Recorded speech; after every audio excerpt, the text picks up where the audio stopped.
JCR third parties from the Everest side of this circle, and that is it. The Panthers are down to 2.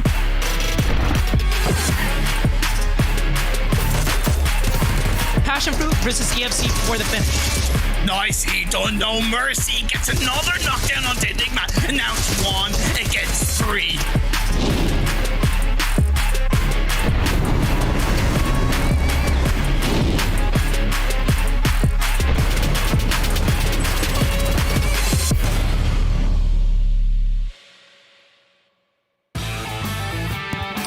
Hello and welcome to the PMPL, our final day of competition, at least with Super Weekends in mind. I'm your host, F-Dot, and I'll be here alongside a couple of great people to break down all of the good action that we've got in front of us today, because trust me, we've got a bunch. As I said, we're down to the wire. This is what it's all about. And so our teams are certainly going to be shifting it into gear. We'll be talking about it all day long, and you guys will be watching all day long. And maybe you've got a take, something you want to let us know. Or maybe you just want to make fun of my face. That's fine, too. Find us on Facebook, on YouTube, on Twitch, and let us know what your thoughts are regarding the PMPL. Hashtag it, and we might even see it in real time. And, of course, add us on Twitter, at Esports PUBGM. That's it for the housekeeping. Let's say hello to the friends introducing the 7 World Gaming. And of course, we all know and love Glitter Explosion. Glitter, it's day 3 of Super Weekend 3. How you feeling? Glitter, are you muted? I don't know how I got muted. It's a Sunday thing. I got you. But I was, Yo, apparently. It's a Sunday thing. How you doing, Glitter?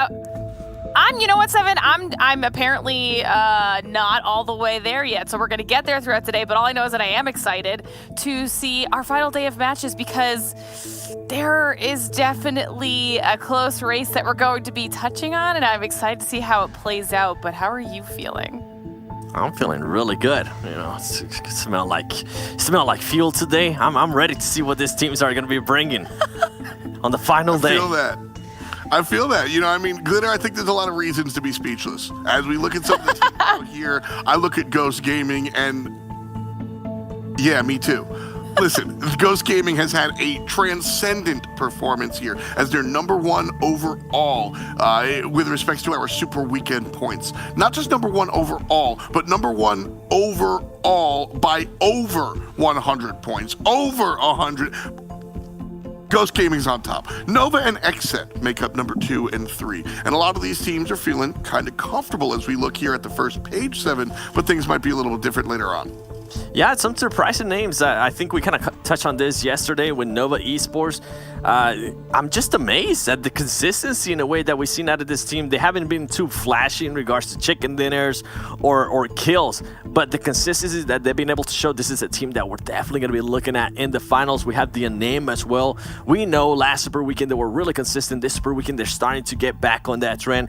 Lazarus with Sixless being back, him being able to, in a way, be the superstar of that team. Loving what I'm seeing out of them. And then we have some surprises here with the Panthers. We've seen the Panthers being able to pull up really good amount of kills. And then with Mezexis last Super Weekend and this Super Weekend, they're starting to mix it up as well. 19 Esports is not playing here on this Super Weekend, so I'm pretty sure they're just sitting at home, Carnage, just getting some bandages, chilling. Now, as we go here towards the second page, Enigma Fan Club with 266 points. Glitter, this right here, I feel like out of all the teams in the second page, Enigma Fan Club, I'm becoming a fan. I like it. Absolutely big time fan, because we also need to remember that they've only had 2 opportunities here to perform in our Super Weekend. So the fact that they're placing where they are and they're going to continue obviously to accrue more points today and possibly jump above 19 Esports just says a lot about what they've shown us in the time that we've gotten to see them play here for Super Weekend. Then moving down the list, we see PassionFruit Esports, not too far behind Enigma Fan Club, able to start to pick up their aggression again yesterday, which is nice to see. Knights and Level X there, and that's where the points start to drop off a little bit. We see the hit list right under that. Level X was able to jump above them yesterday at the end of the day. Now we've got Syndicate and JCR right behind them, probably going to be able to do the same. And then where we're really going to be focusing in here is We Support Farmers. You see them there in 16th place. There's a pretty big gap between 15th and 16th, so probably okay for those teams, but HQA is right on the heels of We Support Farmers 7, and with how close this is, we're going to be having our eyes on them all day. Yeah, I feel like HQA really sent a statement yesterday at the end of the day, having back-to-back third places with 5 kills and pushing them, propelling themselves in regards to points to only 8 points behind with Support Farmers. I think that's a fight that we're going to be looking at the whole day. That's the idea. You know, we're going to be looking at all of these teams, whether it's We Support Farmers, HQA, everybody below that mark, we're certainly going to be looking at. But if you're just joining us, like I said, we've had 3 separate Super Weekends, 3 weeks of league play, qualifying into a whole lot of PUBG Mobile. Let's rewind a little bit and talk about how we got here, because all these teams have all these points, but they had to earn them somewhere. And so we've got a cool graphic here that I want Seven to break down for you. 3 different colors, 3 different Super Weekends. Yeah, with that, I mean, you see it.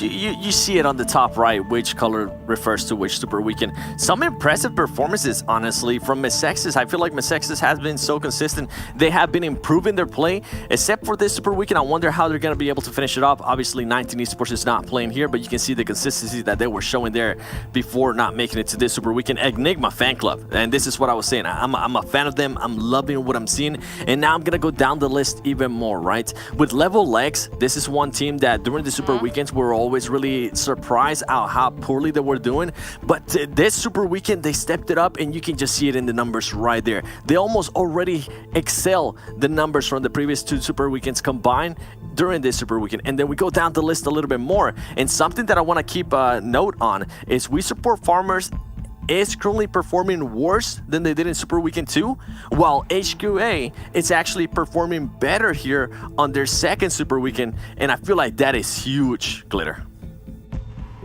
Yeah, no, honestly, it's going to lead to some interesting fights here later on, F-Dot. Yeah, for sure. I mean, that's a great point to bring up, Seven, how important that number 16 is. So let's drill deep. You know, we've got HQA, we've got We Support Farmers. We've talked a lot about how We Support Farmers maybe needs to be a little bit more aggressive. Their passive playstyle earns them placement points occasionally, but they rarely find the kills, Glitter. And then HQA on the other side, we've highlighted them. They've had some good times and bad. Yeah, so you guys are actually going to be able to see here in this head-to-head just how different those stats are. You can tell that We Support Farmers is playing that more passive gameplay versus HQA have completely picked it up here in our Super Weekend number 3. So obviously HQA is out damaging, out killing, surviving longer, getting more points than We Support Farmers. The only problem for HQA is that coming into this weekend, HQA has been playing from behind the entire time. We Support Farmers had a huge lead over them, and they've been kind of trying to chip away at that. And they've done a really good job so far, but they need a very, very solid day of gameplay today in order to surpass We Support Farmers. And one of the players that I'm actually going to be keeping my eyes on today for that is going to be AZ. We've obviously highlighted Chiwung in the past because of his stellar stats, but after yesterday, we have to give some love to AZ. Not only was he their kill leader for yesterday, but he actually did 3 times the amount of kills than the rest of everybody on his team. And he actually, we saw that play on Erangel in the final match where he was able to snake to get some kills on the solo players that were left on some of the squads and get some more placement points for his team. So with HQA switching to a more aggressive playstyle, how do you think We Support Farmers is going to fare here, Seven? Yeah, and another player that I feel like we gotta mention too is Cross. I know he had the mishap there in Miramar, but he has started to get kills for that team, and I think that's huge. Any point that they can get is gonna be huge for that team. Now, with We Support Farmers, as you were able to see there on the lower third stats that they showed, they overall, over the Super Weekends, they have been getting more kills than HQA, which is surprising to me because We Support Farmers, the most kills that they've been able to get during a match in Super Weekends has been 4, and they've done that twice. So the ceiling, I feel like it's definitely higher with HQA. I feel like if I had to choose a poison, right, of who's gonna be moving forward, I have to go with HQA because they're just playing so much better. And now we have the race for the finals right here. I feel like at one point I thought maybe the hit list was going to be maybe getting edged out, but I think they're gonna be safe just with the way that some of the other teams have been playing. But in regards to We Support Farmers, this is an average, right? To 147, this is not, we're just speculating here. I feel like HQA might pass We Support Farmers here in the first section. And something I also want to keep an eye on is I was able to talk to, we saw a fight yesterday at the end of the day, and it was between Exit and We Support Farmers. And I was able to talk to Juicy. Shout out to Dave for confirming this for me as well. And Juicy told me, we want to hunt down that team because they're taking too many opportunities away from us, especially during Erangel. So if I'm We Support Farmers and I saw myself get hunted down yesterday, I'm looking to change stuff. And this is one team that tends to perform better when they are actually forced to change stuff. We saw them yesterday when they were forced to fight, they actually ended up doing really good. They have this skill. They're here for a reason. They just don't have that killer mentality. They don't have that switch that they need to flip. And I feel like they excel whenever somebody else flips it for them, which I feel like Exit with saying that statement, saying that they're gonna push it to them. They're gonna try to just hunt them down at the beginning of the game to stop them from getting to the finals. It'll be interesting to see how We Support Farmers is gonna react on the first match, and it'll be really interesting to see how HQA is also going to come out on the first map. How are they going just for placement now? Are they going for kills, or are they still trying to improve their overall gameplay? That's a huge point. I think when it comes down to like the meta gaming, this is where that sort of thing happens, right? Early on, theoretically the teams don't know each other, but obviously we've seen each other in past seasons. So there's a little bit of mentality there. You're kind of just playing your own game. But then once the dust settles and you look around at the point situation and who's here and where people like to hang out, you've got to be careful about the bigger picture. And that's what it looks like Exet are doing. That's why they're towards the top. And so I expect them to do well, whether it's targeting other teams or not. Exet number 2 overall at the moment. So with respect to our maps, we're going to do the same thing that we do every night, Pinky. We're going to go to Erangel, Miramar, and Sandhawk, and then do Miramar and Sandhawk again. We do the same maps every single Super Weekend. I think it's really important that we get to see all of the teams in all of their settings. It's really kind of fun looking at where everybody kind of winds up going. Miramar, historically, Glitter, has been pretty exciting lately, and I don't think today is going to be any sort of end to that. No, I think all the maps today are going to be exciting. I think a lot of teams might be switching some things up on the last day, maybe testing some things out. We've seen Jagger coming in a lot for Ghost. There might be some possible roster changes here and there, but also, like I said, we've got that fight for 16th place. So if the day doesn't start out well for either of those squads, there's also the potential for in the second half of the day for them to just completely full send and just see how it goes. Right. Big difference between here and regular league play is that there aren't any times you sit out. Every team's got to play. And so that's what we're going to be getting into soon. Thank you guys for joining me for the pre-show. Nice way to set the table, give everybody a good overview of what's been happening here on the Super Weekend and what might happen on the Super Weekend. For now, we say goodbye to our analysts. And before we introduce you to the casters, I want to remind you where you can watch. Obviously, if you're already watching, that's all well and good. But you can watch inside the app as well. The Esports Center is something that PUBG Mobile has set up for you guys. The PMPL North America is proud to present itself inside the very client. So if you watch via there, you can earn some points, and then with those points, you can buy cool stuff, enter in lucky draws, or even use them to wager on a winner and earn even more points. At the end of April 18th, that's about a week from now, actually, that's exactly a week from now, 7 days. At the end of that, the top 3 players with the top 3 amounts of points will get a permanent outfit, which is a pretty big deal here in the world of PUBG Mobile. So make sure you get on it, watch it, and enjoy it. I've got some people that are going to watch and enjoy alongside me. We've got your boy Zute, and of course, the one and only Invirum. Invirum, you are the veteran on this stage, at least with respect to the commentary booth. You've seen these Super Weekends go down. You know what it's like to watch everybody go to the finals from here. So what are you expecting today? How is it going to turn out? Man, we're going to see nerves today, especially as I look down towards the bottom of those 2 teams that are really scrapping it out. I wouldn't be surprised to see some exemplary plays, really all out, over the top, fantastic highlight moments. We're also going to see some mix-ups and some mess-ups. And the key is for those squads down there towards the bottom looking at HQA and we support farmers is when those small mistakes happen to not let it get in your head. This is the final hurdle. This is the last day. And Zute, obviously as a player, you know this, how not letting mistakes just mess up your whole vibe. Oh yeah, definitely. The thing that Seven said that stood out the most to me was in regards to XSET and we support farmers. Now we've seen so many Erangel games where we support farmers, they land in the farm area. XSET lands and Milta to the east of them. They never really fight off the beginning, but I do understand why XSET wants to take we support farmers out, because when you rotate from the similar positions in that close of a proximity, you guys both probably have the same idea of the power position that you have priority over in the first circle, right? And then you'll start running into them later on in the game just as well, since, you know, just rotating from the same spots will lead to that. So I'm quite interested in seeing just how far XSET's willing to go to try and like hunt down the We Support Farmers team. Is it just on Erangel? Is it also going to be on Miramar? Do they have strats for all 3 maps and We Support Farmers is just pressed for all 5 games now? Well, we're going to find out very soon. That's sick. You know, that's a lot of the stuff that I don't think a lot of fans at home might not get off the top. Very valuable to have Zute alongside of us. If you're new, by the way, that guy is quite an established player. Just taking a break here, helping us out on the stage. And so Zute, you know, like I asked Paul, you know, he's a veteran from his perspective. But I mean, your perspective, you've been here. So the nerves are going to come out. You talked a little bit about the metagame. What else? Is there anything else we might expect to see today different from usual? Just the hunting. And I'll tell you one thing. Last year, I was trying to qualify into PMGC, and I got hunted down myself. And I see Virum smiling because he saw that game. He saw that game. We got hunted by Tempo Storm, the now Ghost Gaming team, right off drop on the very last map. And I ended up with 47 first aid kits, and we qualified by 1 point.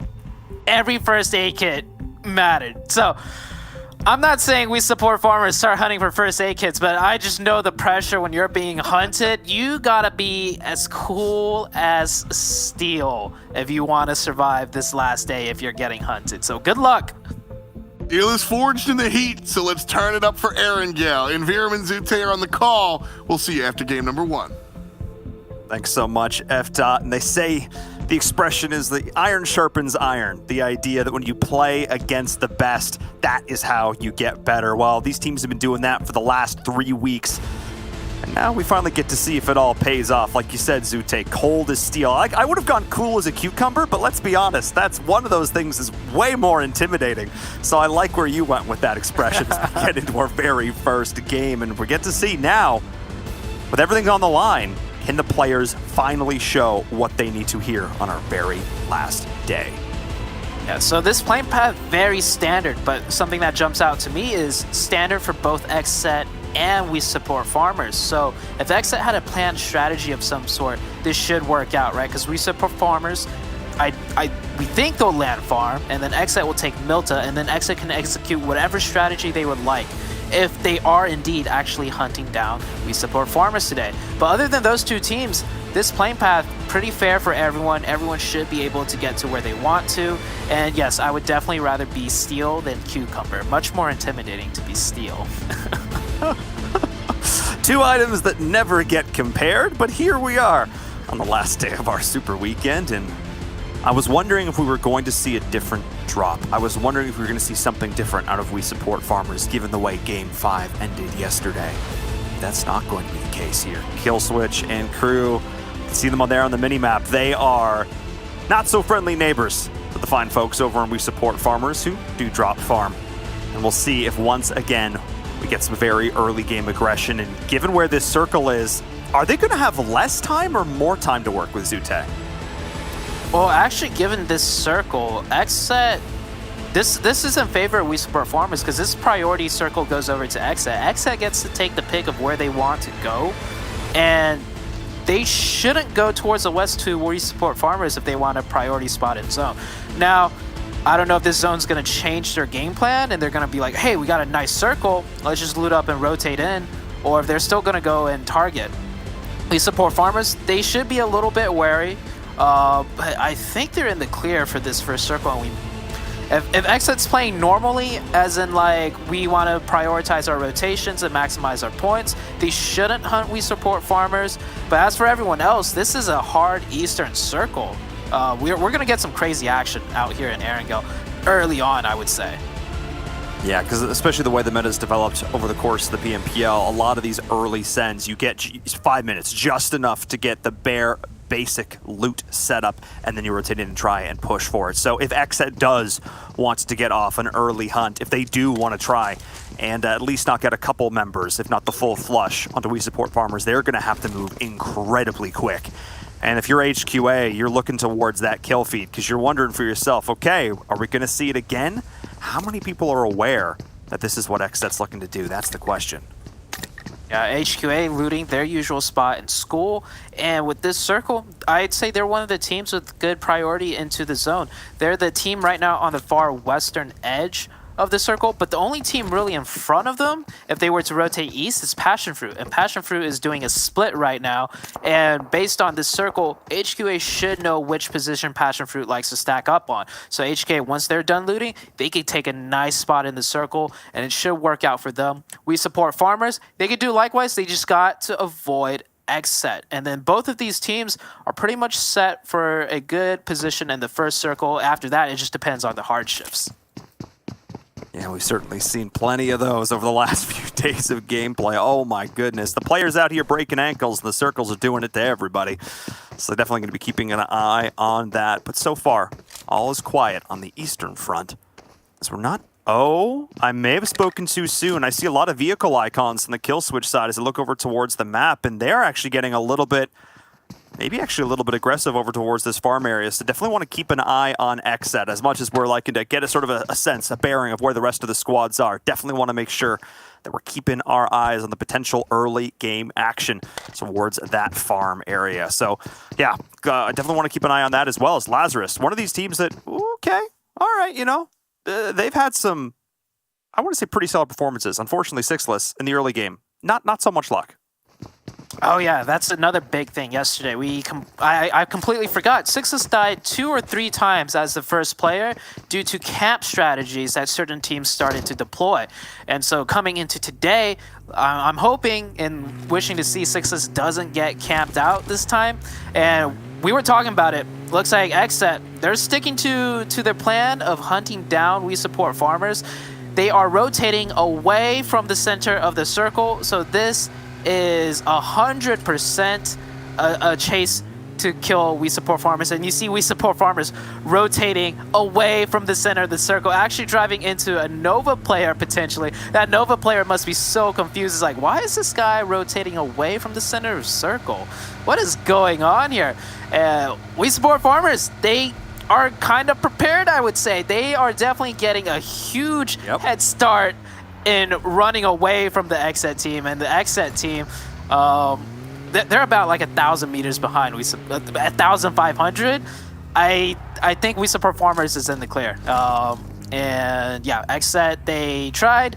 We Support Farmers, they were ready. They're safe. They're home free unless XSET literally drives around the entire map just looking for only them. Yeah, We Support Farmers, really nicely done. This is the compound we saw them bail on yesterday in that final game.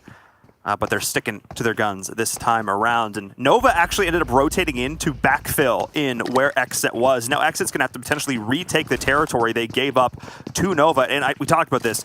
This strategy wasn't going to work with the circle. If the circle was all the way on the west, then they had time. Then they could chase their heart's content because the chance of them getting third-partied is so much slimmer. But because everybody is already rotating in, look, as much as XSET may want to execute on their plan, they also don't want to just die for no reason. Yeah, and it's tough to keep chasing down We Support Farmers at this point because you're chasing towards the west side, right? And all these different teams that's not We Support Farmers are rotating in from the west, and XSET could very well likely just run into a team that they're not trying to hunt. So why do that when you could just go back in and take your regular positions? And I like the point you brought up. Nova did fill in into where XSET is probably where I usually see them split. So Nova just taking advantage of that, and XSET actually getting really close to the Nova team. Killswitch taking a look, and he is scouting it out. He should be able to spot Memory's car within that garage, and we're like almost 10 minutes in, I think, and no deaths just yet. HQA taking the shelter position. Sees Beowulf. Beowulf always the first to go out, but he will manage to drive on by. No shots taken. Beo driving up that hill. Then Ghost Gaming. Beautiful rotation out of them just as well. Yeah, really nicely done there. Threading the needle between all those different squads. And as the more I look at this setup by Nova, this is actually their standard sort of, first rotation, I would say. They do a 2-2 split on the hill just north of Milta here. Yep, very, very standard. Memory, though. Oh, no, a bit of a misplay. Great team shooting from XSET. That vehicle went down. I thought Memory was going to be able to get out of there, and clearly he thought the same. He didn't bail on the vehicle in time. Now Rin is going to have to go in and try and get him out. Luckily, at least this vehicle is going to act as a piece of hard cover, and where Rin is, wow, that vehicle, like, how did they line up that shot? That is just on the horizon. Great shooting from XSET. They're not going to be able to confirm the kill, but hey, at least they're taking down one of Nova's vehicles. Yeah, that vehicle is definitely gone for the Nova team, and it's just recoil control. Like, nowadays, players with gyro, they are... Memory goes out again this time. Does he have cover? No, I don't think he does. He is kind of wide out in the open. XSET not thirsting Memory, though, so maybe Memory just out of sight. That smoke goes down. I'm surprised XSET isn't getting... Oh, here we go. I was just going to say, I'm surprised XSET is not getting aggressive on this. They do have a line to pressure this and get closer. J7 readjusting. I don't know if he's actually going to drive up. No, so they are not going for it. Memory, that's 2 knocks, 2 revives, and is Killswitch pushing in? And we're actually going to get a circle shift right now. And yes, XSET is going for this fight now. Killswitch definitely got way closer, danger close into taking this fight. And another eastern shift, a northeastern shift. This circle, next circle is going to be chaos. And Nova really feeling the pressure now. That circle, fine for them, and at least in terms of rotations, but where they are physically on the map, less so, as they're now sandwiched between XSET and Ghost. That is a very scary sandwich. I would not want to be part of that sandwich. That sounds just like the worst. It's 2 of the best North American teams looking to put the pins to Nova right now, and they are needing to reposition. I think this is not a fight that you take. I think this is a fight that you bail from, and potentially you end up running into PassionFruit, but I think that's the lesser of the evils in this situation, and it looks like Rin agrees. Right on out of there, through the forest, and this is exactly it. You can see the conga line of vehicles there from Nova. They have gotten out. Great recovery from them. Yeah, it is definitely not easy to recover when it's XSET knocking you, not just once, twice. And they managed to keep all members alive. We did lose 2 players now, I think, or just 1 player. JCR and the Panthers fighting on the south side on the bridge.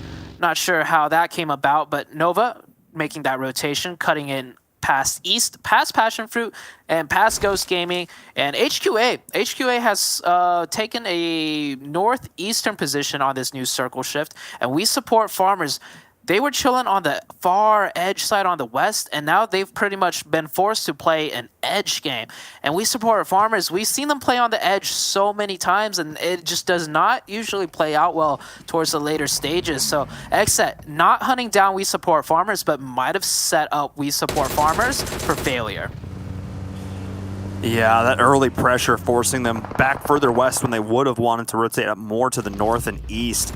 And look, this is XSET's game. They take fights with teams early regardless, but it was sort of the difference of mentality. When we saw them hunting down the team they knew was we support farmers, they were relentless. But when they knew it was Nova, a lot more respect was paid. And I don't think that's an accident, as these are the teams in second and third place. But respect needs to be played to the bridge camp here, as JCR should well know. And well, now we're seeing the Unnamed rotating in. Who camps the campers? Apparently it's the Unnamed, and now there's a potential that the pinch could actually come in from the Panthers, that they actually may be looking towards getting a boat and ejecting out of Novo.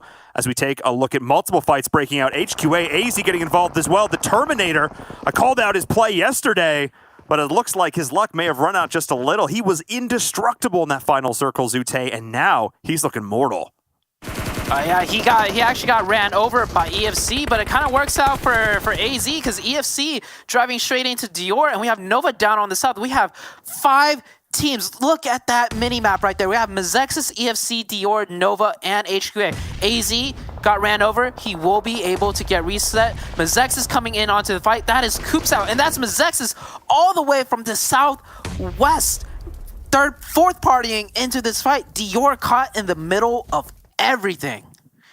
Sute, you looked at that first circle and you went, oh, we're going to see some early action. And there was no doubt in my mind as these circles continue to push in towards the coast, less and less terrain, and less good terrain to work with, but great shots from EFC making up for it. As that's multiple members of Dior going down. EFC taking fights on multiple front, though. You identified as HQA looking to get their player back up and in this engagement, looking to get some of those kill points they so desperately need. 17th place will not cut it. They need to get in on this action.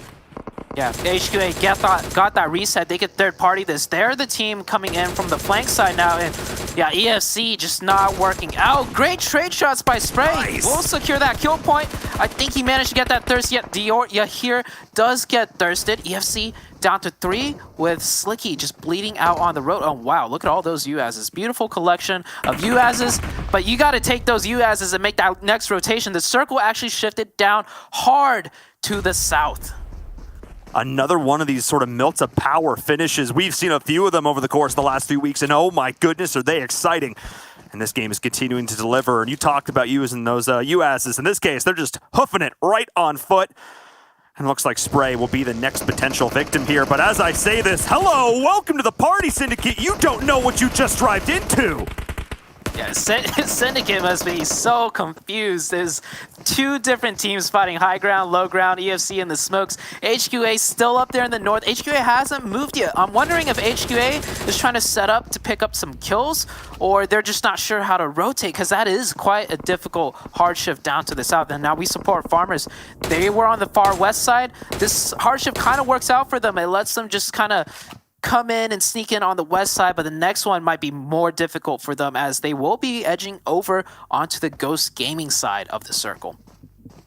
A lot of teams like to play on the edge of the next circle. It's very rarely that you see a team play on the edge of the last circle, which is what we support farmers does. They are sitting on the outside towards the blue, and they're just going to come in with the blue, which is a strategy that, sure, technically you're going to be quote-unquote safer for longer, but it also means that you get a lot less time to play with if you should come into the edge of this next circle and find the blue pushing at your back and find you have nowhere to go if you're being gate-kept. So, sure, this is a strategy that works for their passive play style, but it's only going to work for so long.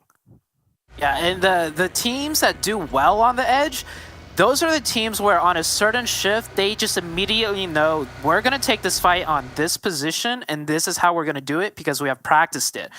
I am all down for we support farmers edging, but they got to flip that switch when they realize they got to fight in from the edge, and that's what I'm worried about the most. There's still 16 teams up, so they're going to have plenty to worry about. But I agree. They need to know when to turn on the aggression. It's something we've seen them struggle with before, and we can see HQA getting a little bit involved with that now. They are looking to already get this aggression going as we see the shift come in, and once again down towards this Milta-Power area. Still got a bit of the coast in play with the Bay. Syndicate is there feeling like they're in a great spot, and Nova Esports as well off their safe ejection earlier. Going to be feeling great in this position. Memory pretty split with the rest of the squad, but they need to come together now because everybody, and I mean everybody, is rotating into this next circle. This it's like a giant Skittle bag being just condensed into a small circle. It's the rotations. There's gonna be fights everywhere. Knights rolling up onto HQA. AZ just stuck in the middle of the open, gets Russell. Trade out of another player from HQA onto the Knights. That's actually AZ. HQA is actually 4-man up, and the Knights in that scramble. No, they're not wiped yet. They lost 2 players, and HQA somehow, in the midst of all that, this is how HQA thrives. They're a team that thrives on chaos and action, and they pick up 1 kill point. 2 players of Knights go down. Actually Nova that picked up one of the kills. HQA, they got the edge of the circle. And I don't even know necessarily if Chiwang knew that he was running over somebody when he sent that vehicle in, but AZ was out on their own. Knights rotated all the way around, jumped out of the vehicle, went to shoot him, but the third party came in, AZ with the Guardian Angel somewhere out here on the map. And this is 2 kills now for HQA. This is exactly what they need to do. They're in a relatively good position here on the edge of the circle, but they have teams all around them. If they could get further up onto the high ground, that's where they would be in a really great spot. But down to the low ground, in less of such a stellar position, Dior Esports have a little shack to work with, but that's about it. Yeah, now Lazarus coming in on the north side looking to take over this HQA position. And we still have We Support Farmers. We Support Farmers are just constantly wrapping and edging around. Lazarus Sixless is knocked right now. It looks like he is going to bleed out, but the rest of Lazarus, as a 3-man, have the advantage on HQA. They're trying to press their way in, but they got to worry about We Support Farmers. This is when We Support Farmers needs to get aggro. They could push onto this Lazarus team and then take out HQA if done correctly. Fate, though, turning around, getting a knock onto Ivorian. It is all-out chaos on this northwestern side of the map. Oh, and HQA are taking casualties in the process. Lazarus landed some sick shots, pushing in there. Great Molotov as well. Fantastic utility usage, and they identified exactly what you did, Zute. The time to go is right now as they are pushing in. AZ has a beat on Telly. Looking for it. Shots are coming in. It's all about this next nade. How far does it go? Where does it land? Right where it needs to, but Telly, great reposition there. AZ taking a lot of damage, though. Lewis is here as well. This UAZ on their back, it's taken a lot of damage. They are being forced in, and Dior Esports would love to take out these competitors here, because let's not forget, Dior Esports is still fighting for this too. Yes, they're down near the bottom, but they have not given up hope yet. They would love to take HQA out of the server. Yeah, HQA down to 2. We Support Farmers. It's still 4-man up, and now We Support Farmers might actually end up saving HQA if they take out Lazarus here. We Support Farmers, this is it. This is your push. They try to open it up with nades, did not get any knocks, and they're doing that thing again where they have 4 up and they're trying to avoid the fight, and they're just driving. Like, this might work out for them. They lose 1 player utilizing the blue. They get ahead of Lazarus and onto the high ground. This actually opens it up for, oh no, right into the sightlines of HH24. We Support Farmers getting slaughtered out here. DP prone. Oh my goodness. And AZ with a sick nade actually ends up taking out Lazarus with the third party coming in from Syndicate. They outlast them. What is the survivability of this team?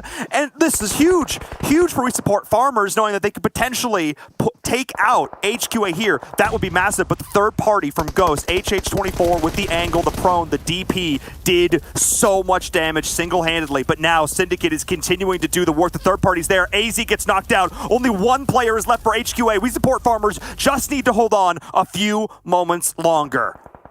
Yeah, but we still have 11 teams left. Even if HQA and We Support Farmers survive this, placement point-wise, they're getting 1 or 2 placement points. But HQA, they already picked up 4 kill points, if I'm not mistaken, and I don't think We Support Farmers managed to pick up any. But we're shifting the focus right now to Ghost Gaming, crashing straight into Nova. It is straight on siege. Nova with 2 knocks onto Ghost Gaming. I think Nova does have the advantage as they are swarming this compound. Nova with 4 players up. That grenade coming in from Chiefan. This is going to spell the death for Ghost Gaming. I see the nades in all directions pushing in. Multiple members down. They're bleeding out one after the other. Ghosts left to the dregs. It all comes down to the last player standing at Spec on the inside. Bayo's there in the corner as well, but it comes down to Spec. Can he find them? No! Too many bodies to throw at the problem. Nova is there. Too many angles. The 180 flick, not enough. Ghost Gaming actually eliminated in all that. I am blown away. And as all that was going on as well, HQA was eliminated. We Support Farmers still alive. This circle, Zute, we've seen chaos on Erangel before, but this is taking it to another level. As the circle shifts, and HQA, they go out in 11th place. They have 5 kill points. We Support Farmers right now with 0 kills, and if they go out now, they only secure an 8th place finish. And I don't think Grave has anywhere left to go on this circle. Meanwhile, Mezexis is taking some nice shots towards Syndicate. Rad does get knocked. He might be able to get revived here if Batman doesn't have the sightlines. Batman pokes some shots. That's one more bullet closer to Rad getting bled out. I'm actually looking towards this circle, and unless G-Fan's able to spot this, Grave may actually have an opportunity here. Not saying Die are the farmers. Their early passive play not really paying off for them here, but Grave looking to not be sent to his. Holding on for his squad. We'll keep an eye on that as Nova's looking to go in and do some scouting of their own. The Unnamed is here, taking shots back and forth. Level X looking to get involved as well, but it's Mezexis Zute that get blessed with this next circle. They are in.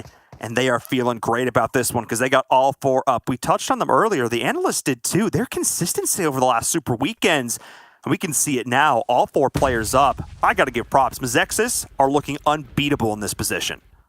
Yeah, the Mezexis team has played stellar in these Super Weekends. Mezexis, which actually, they got picked up by Mezexis when the Knights picked up the old Mezexis roster, and Mezexis doing better than the Knights. So props to you guys for really, making a point. And Rage, that player on Mezexis, he is a thumbs-only player.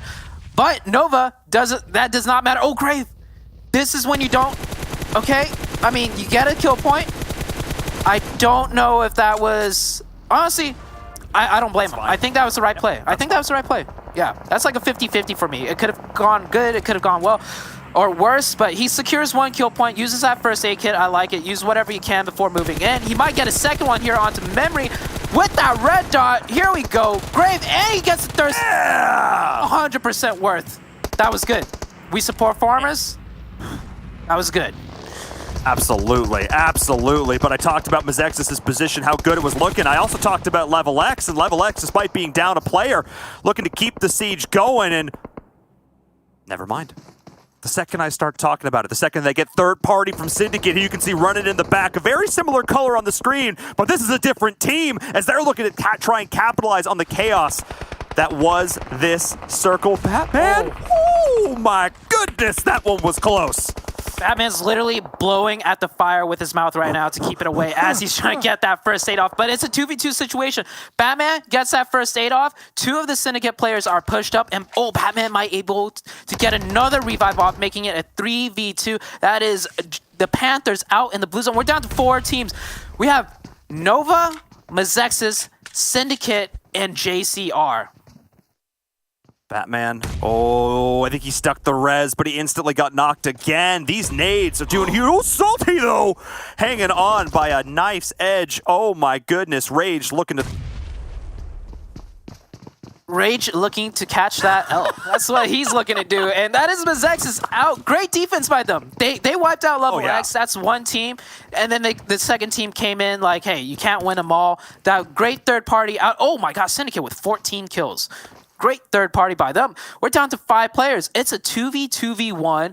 And we have Ren up from Nova. But Syndicate, they get the zone. JCR and Nova, if they work together and siege this at the same time, it's going to play in the favor of both of these teams as Syndicate is the one defending. How mad do you think Rin is right now that one snake in the grass, the one angle they didn't check from Farmers is the only reason this isn't a 3v2v2? Must be so upset. But hey, Syndicate, I talked about them earlier. I talked about how do they know what they drove into? They went right in the middle of the chaos, and then they kept driving right on by. There's so many other fights going on, we didn't get to appreciate it, but they were taking pieces of every single one. And because of that ability, because they were able to go in third-party Mezexis, they are now in a prime position. But Rin, the solo player, zero hesitation on this push. Azute, he's now in a fantastic position, and now JCR pushing in. Oh my goodness, Syndicate maybe looking to trade 1-for-1 here. Murder is there. That's exactly what this is. This is the prime opportunity for Rin to try and get involved in the action. The nades are flying out on both sides. Both of these teams looking to try and get the revives off. Maybe that's what I thought. Murder instead, maybe just looking to confirm the kills. SOFM says no, don't go for the revive. Go for the kills. Go for the win. Yeah, I like that push because if he gets that revive, they're stuck in a terrible position, right? They're stuck out there. So he took the advantage, tried to press it, did not work out. Ren, though, playing quiet. I don't know if he realized it was one down from each team. Now he knows it's a 1v2. If any player on Nova could do this, it would be Ren. Ren has repeatedly popped off for Nova. And 4 kills already. He's got that DP. He's got that M4. And I think it's going to be a stalemate until the next circle shift. Neither team wants to, challenge the other by running out on the open. I don't know if Ren has more nades. Syndicate, though, they have a lot of loot boxes. They might be able to find some more nades, and Brain jumping onto that roof. If Syndicate get the next zone, it is going to be done for Ren. So what Rin's doing, though, is he's throwing the smokes over to that right side. You can see Brain checking the angle just in case Rin's moving along on the downside of that edge, this little defilade here. But Rin is trying to draw their attention away. That high ground position from Brain, though, you called it, Zute. Could be huge for them, and I have to say, Syndicate, they've done a great job with these nades so far, but it literally doesn't matter because the second I get quiet, Syndicate get loud. That's the winner chicken dinner. Rin poked his head up just an inch too far, and it was on the chopping block as Syndicate are able to get the victory. What was that, a 17? 17 kills? 17 kills. Yeah, That's 17. One of the highest kill chicken dinners we've seen yet in the PMPL North America. Brain got 10 of those. Brain had 10 kills. So, I mean... Is that a personal Syndicate. record? That has to be a record. That has to be a record. I don't think any other player has gotten 10 kills in a single game. Maybe the analysts can check this, because that's dumb. That's 2.5 other teams that this man's like, I'm gonna dismantle them myself. What? I feel like I've seen another double-digit kill from a single player, I think. But either way, Syndicate, they're a team that was in, at the bottom. We stopped talking about them. We kind of forgot them. We're just like, oh, you guys kind of scraped by. Congrats, make it to the finals. But, wow, 17 kills? This Syndicate team, when things are working right, they're also a competitive team that we need to keep an eye out for. And I think the biggest thing there was they just threw themselves bodily into these situations where other teams were already scrapping. A lot of third parties, we saw it from Ghost, they played a little bit more conservatively. They're taking shots here and there. Syndicate just, hello, Kool-Aid Man, right on through. Oh, yeah. And they just blitzed everybody. Everybody around them was something like, what is going on? And they were not afraid. Just get in there and get crazy aggressive. And look, they didn't have all the players at the end there. They took some casualties in doing so, but they were still able to do it where it mattered most. That timing on that Mezexis play could not have got any better, Zute. That was so flawless. It was sick. Those are the chicken dinners that are the most satisfying to win, right? Where you're losing a player on your journey towards the end, you lose another player taking another fight. Now you're down to 2, but then at the very end, they still get it done. Earlier in that game, we saw Syndicate drive right down the middle of the road between EFC and Dior. So it was not an easy rotation. They fought their way in. They drove by so much traffic, and we're going to get a chance to look back at that once we take a look at our moments. Absolutely. The highlights from that game number 1. The second that first circle popped, Zute, you called it. This game was going to have action. There was no time for analysis. There was no time for breakdown. There was only 6 shots like you're seeing here on your screen. This game, I'm hyped. What a way to start off day 3 of our Super Weekend. Yeah, it all comes down to the circle. The circle determines all. It determines the win. Oh, there's Syndicate just driving right by, and then they got into fight with another team and another team. And oh my gosh, the HQA fight with Knights, that was the scrappiest thing I've ever seen, and we didn't get a chance to see this, but Ghost Gaming dismantled PassionFruit. While all that action was happening between Lazarus, We Support Farmers, and HQA, Ghost Gaming doing Ghost Gaming things, right? Just wiping teams out left and right, and this DP shot. We Support Farmers pulled just an inch too high into the sightlines of HH24. And this was the last stand for Ghost Gaming. Spec almost did the 1v3. Oh, he just mispredicted. Hear the footsteps from memory. That was almost a straight up one. I didn't realize just how close that was, Zute. That was nutty. But this play from Grave, this was huge because I think there's a very good chance that Nova may actually usurp that chicken dinner from Syndicate if this hadn't happened right here. Oh, definitely. Just memory, oh man, that is so unfortunate. We Support Farmers came out huge. I want to take a look at the point standings. What's the difference now between HQA and We Support Farmers? Like, I think We Support Farmers came out on top. They might have pulled a little bit ahead, but the analysts will break that one down. And these nades by Syndicate. Oh, there was so much action. We're still talking about the highlights. It usually does not last this long, but Syndicate, great shots right there. Absolutely beautiful shots. Oh, and that snap at the end, Rin had no chance to react. He's just like, I'm gonna take a last little sip of my energy drink right here. We're gonna be good. Boom, done, done, just gone. Absolutely wild. And look, that's only the first game. And you know what, Zute? We're going to get the answer to exactly how that point spread did change from our analysts. We're going to head to a short break. When we come back, they are going to break down that first game, and then we'll be back with game number 2.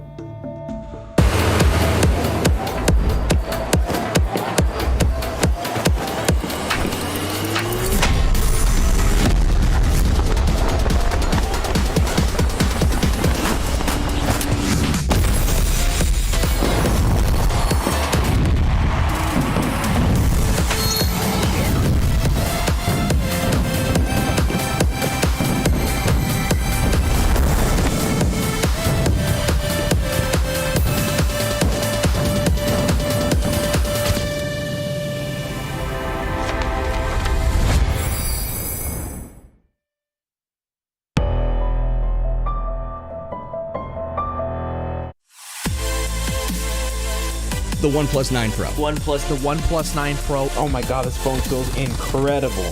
The best processor, 120 hertz, 12 gigs of RAM, and a Hasselblad camera. What more could you want? The HyperTouch on this bad boy is phenomenal. The best model of OnePlus phone I have used to date. This feels really good. And HyperTouch basically makes response time on this thing when you're gaming next to instant.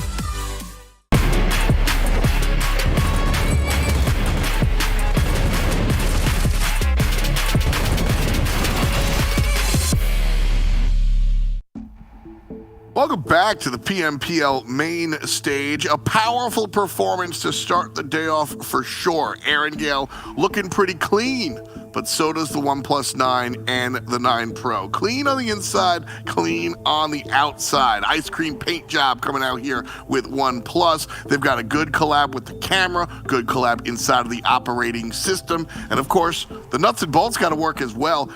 Breakthrough performance thanks to the next generation Qualcomm Snapdragon 888 chip. It'll give you the best graphics and the best in the business. Hashtag never settle. Neither will we. Erangel goes down in flames. And a nice one to look at, F.7 and Glitter. As we kind of roll on through this one, there were some teams that made a lot of noise here. And then some other teams. And we'll talk about them a little bit as we look towards everything, guys, is going to be about the trip to the finals. And as we pull up the rankings, the teams up on top are going to be pretty comfortable with respect to the overall. But map by map, quite a different story. Number one here, Syndicate. You know, Syndicate aren't on the very bottom, but they do have to be careful here, Glitter, as they take number one and do so with 32 total points. Yeah, no, this is massive for Syndicate. They have, had a quieter Super Weekend, if you will, and to come out of the gate today with a 17-kill chicken dinner. I mean, we had said when we were looking at the overall rankings in general, they had a chance to leapfrog hitlist. I think after that, they most definitely already have. And then moving on down the list, Nova Esports potentially could have actually been the winner of this game if it weren't for them being spoiled earlier on in those final zone moments, but still able to pull down 8 kills, which is more aggression coming out of Nova that we love to see here, Seven. Yeah, and then at the end, we have their helping Quit Addiction. Remember, this is one team that's currently in the run against We Support Farmers for that 16th spot. As we're going to be going towards the second pitch, something that I find interesting here, Glitter, is that We Support Farmers actually lived longer than HQA, but HQA was able to still pull up the bigger numbers because they were able to get the more kills. We do have Lazarus right there with 4 kills, Level X with 3, and as we go down, we saw Exit thinking about maybe fighting with We Support Farmers at the beginning, but they kind of decided to fall off of that one. And then all the way at the end there, we have Knights with 0 points and PassionFruit Esports with 0 points as well. Nice seeing the turnaround here from Syndicate. Like I said, this was a squad that hasn't been to every single Super Weekend, and so every single game here really, really matters for them. And yeah, y'all can get 17 kills. That's how we do things. But it's a big change of pace for Syndicate, and I think that's the biggest deal that we want to highlight here, Seven. As we look at this squad, we now know what they're capable of because we've seen them win before, we've seen them make some noise before, but yeah, recently they turned up. Let's put it that way. I know that line chart looks bad, but there's a reason why I wanted to show this, okay?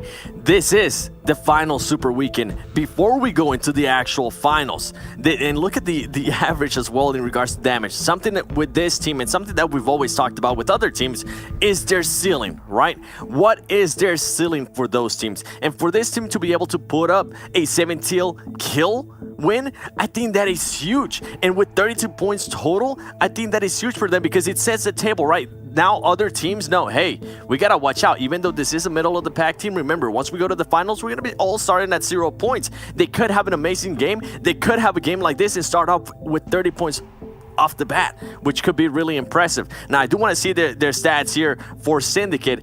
And another thing to mention too, this is not the first time that Syndicate gets a chicken dinner during Super Weekend. On the first Super Weekend that they actually played, they got a chicken dinner and they had 12 kills on that. So they proved over and over again that they can get chicken dinners and back it up with kills, which I think it's huge, as we are seeing here the 10 matches from the previous 2 days, and now with this match, Syndicate was just able to smoke everybody. Look at the damage and the heals too. They were getting themselves into situations where they couldn't really finish out the fights, but it goes to show, I feel like it speaks volumes as well for them of how much they were able to just keep on those fights and being able to recover from being under as well. Kills 17, average survival time, points. Glitter, overall for Syndicate, I think this was a great performance and it was a great way to send a message out to everybody. Absolutely, especially considering the fact that coming into today, they had only 49 points, I think, across the 2 days in total, and now this game alone, they're at 32. That is a huge jump to their standings. You know, at this point, they're just really solidifying their spot, but like you were saying, this is a confidence booster. This potentially, we don't know what they changed. They might have changed something strategy-wise in the back end for them, and if they found something this successful and they start implementing it, then that could really shake things up for finals. We see what they're capable of. That's the biggest thing to really take home, because maybe some question marks before. Now maybe those question marks are even bigger. Why haven't you been doing it the whole time? Doesn't matter. Now is when you need to be doing it. And so Syndicate are able to stand up. Some of the other squads that we hope stand up as well. We covered them earlier in the day, and I think we're going to keep our fingers on the pulse of HQA and We Support Farmers. We Support Farmers now being put to the test. We talked about how some of the teams are looking at them specifically and saying, listen, you know, we're going to look at you, we're going to target you. We Support Farmers. I mean, they didn't really do much with that. We saw them get a kill or two here, Glitter. So I think we still want some more aggression out of WSF. So here's my issue, or not my issue. This is like the dichotomy, I guess, between these two teams, right? We saw Xset trying to go after Farmers, like Seven had said earlier on in the game, and Farmers ran away. From that point out, we saw them staying on the edge of the blue as much as possible and staying away from those zone shifts and where everybody else was and trying to avoid fights at all costs. On the flip side of that, we saw HQA come in and they were about to have a very similar engagement with Lazarus that we saw them have yesterday, except this time around there was also Dior, there was also Mezexis, I think even Nova might have been in that general area. There were so many other, Ghost was over there, so many other squads trying to participate in that fight that it ended up setting HQA back a little bit, but we saw them willing to go for it. They wanted to take those engagements. They were trying to be aggressive. They were able to pull down a decent amount of kill points. And on the flip side of that, We Support Farmers had 0 damage 22 minutes into the game. Now, luckily for them, Grave was able to pick up a few kills on Nova and spoil Nova there at the end, but we've talked about this a few times, and that level of passive play is just not going to cut it. So I'm really hoping we can see We Support Farmers kind of turn it up here in our next few matches, and then hopefully as well HQA will be able to continue that aggression we saw the sparks of here in the first game. I want to preface this statement with I'm in complete agreement with everything that you're saying, but we did see weeks ago We Support Farmers stare at people and not take the shots. Now they're taking the shots, okay? Baby steps. Baby steps for the Farmers. Big steps for us as we move on to map number 2, Miramar in our future. And so Seven and Glitter, we'll see you in just a little bit. Definitely want to move on here. And with how exciting Erangel was, I think Miramar is only going to be the same. So we will bring back our commentators in Viram and Zute, and they'll hold our hand through this one.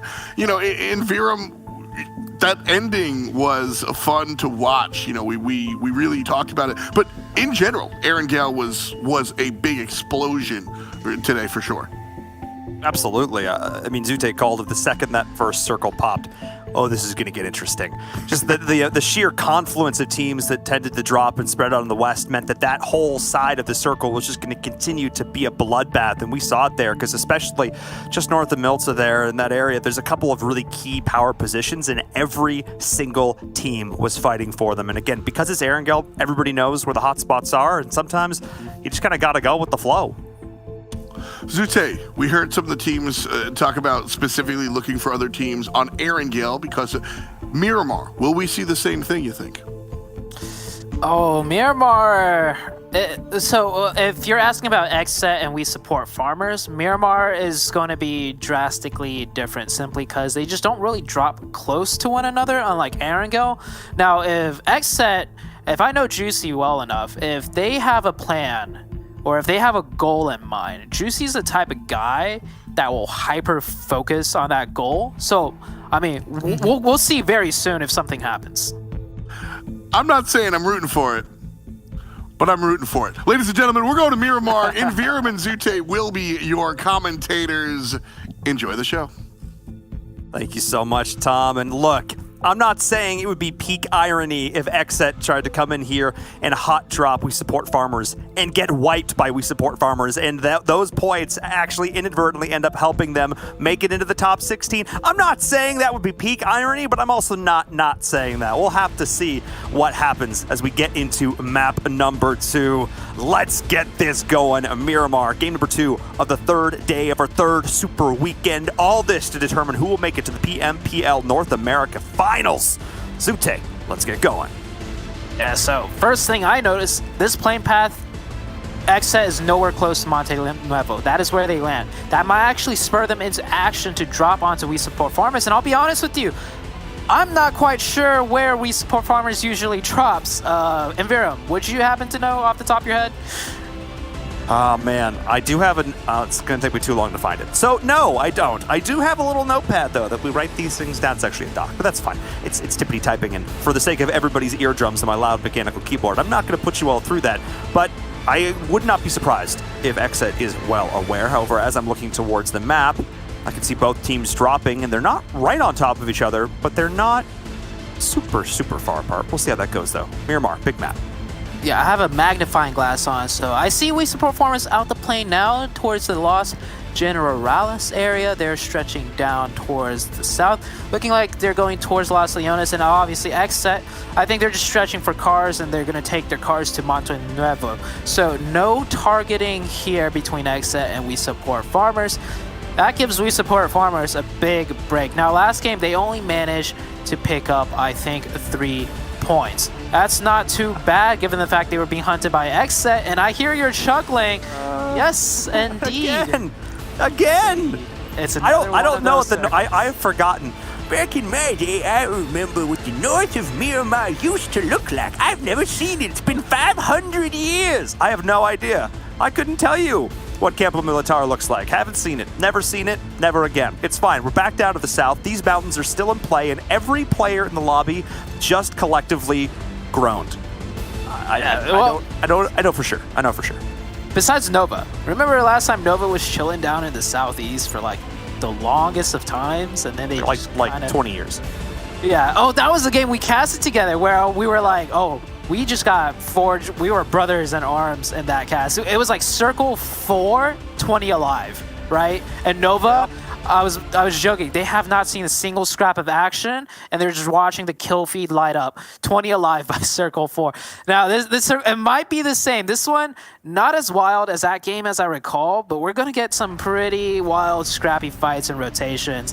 And taking a step back, We Support Farmers. They landed in La Bendita. Not a lot of loot to go around there. There's enough maybe to have a scrap loot for 4 people.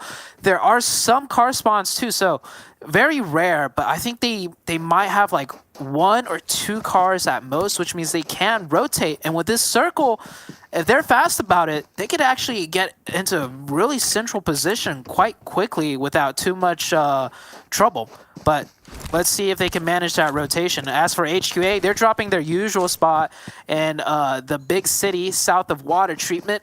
Getting a quick little brain fart. Can't quite recall what that city's called, but HQA, they've done this rotation so many times because we've seen this circle down south so many times. And yesterday, HQA got a 3rd place finish on a similar circle. So HQA, they got that experience coming into this one. They remember that game that they played just yesterday. Absolutely. Everything is still fresh in all these players' minds. And again, this circle is now, I would say, one that's very familiar to these teams. So the teams that have taken the time to review the game tape, the teams that have taken the time to sit down and plan out their ideal rotation paths, they're going to be in great shape.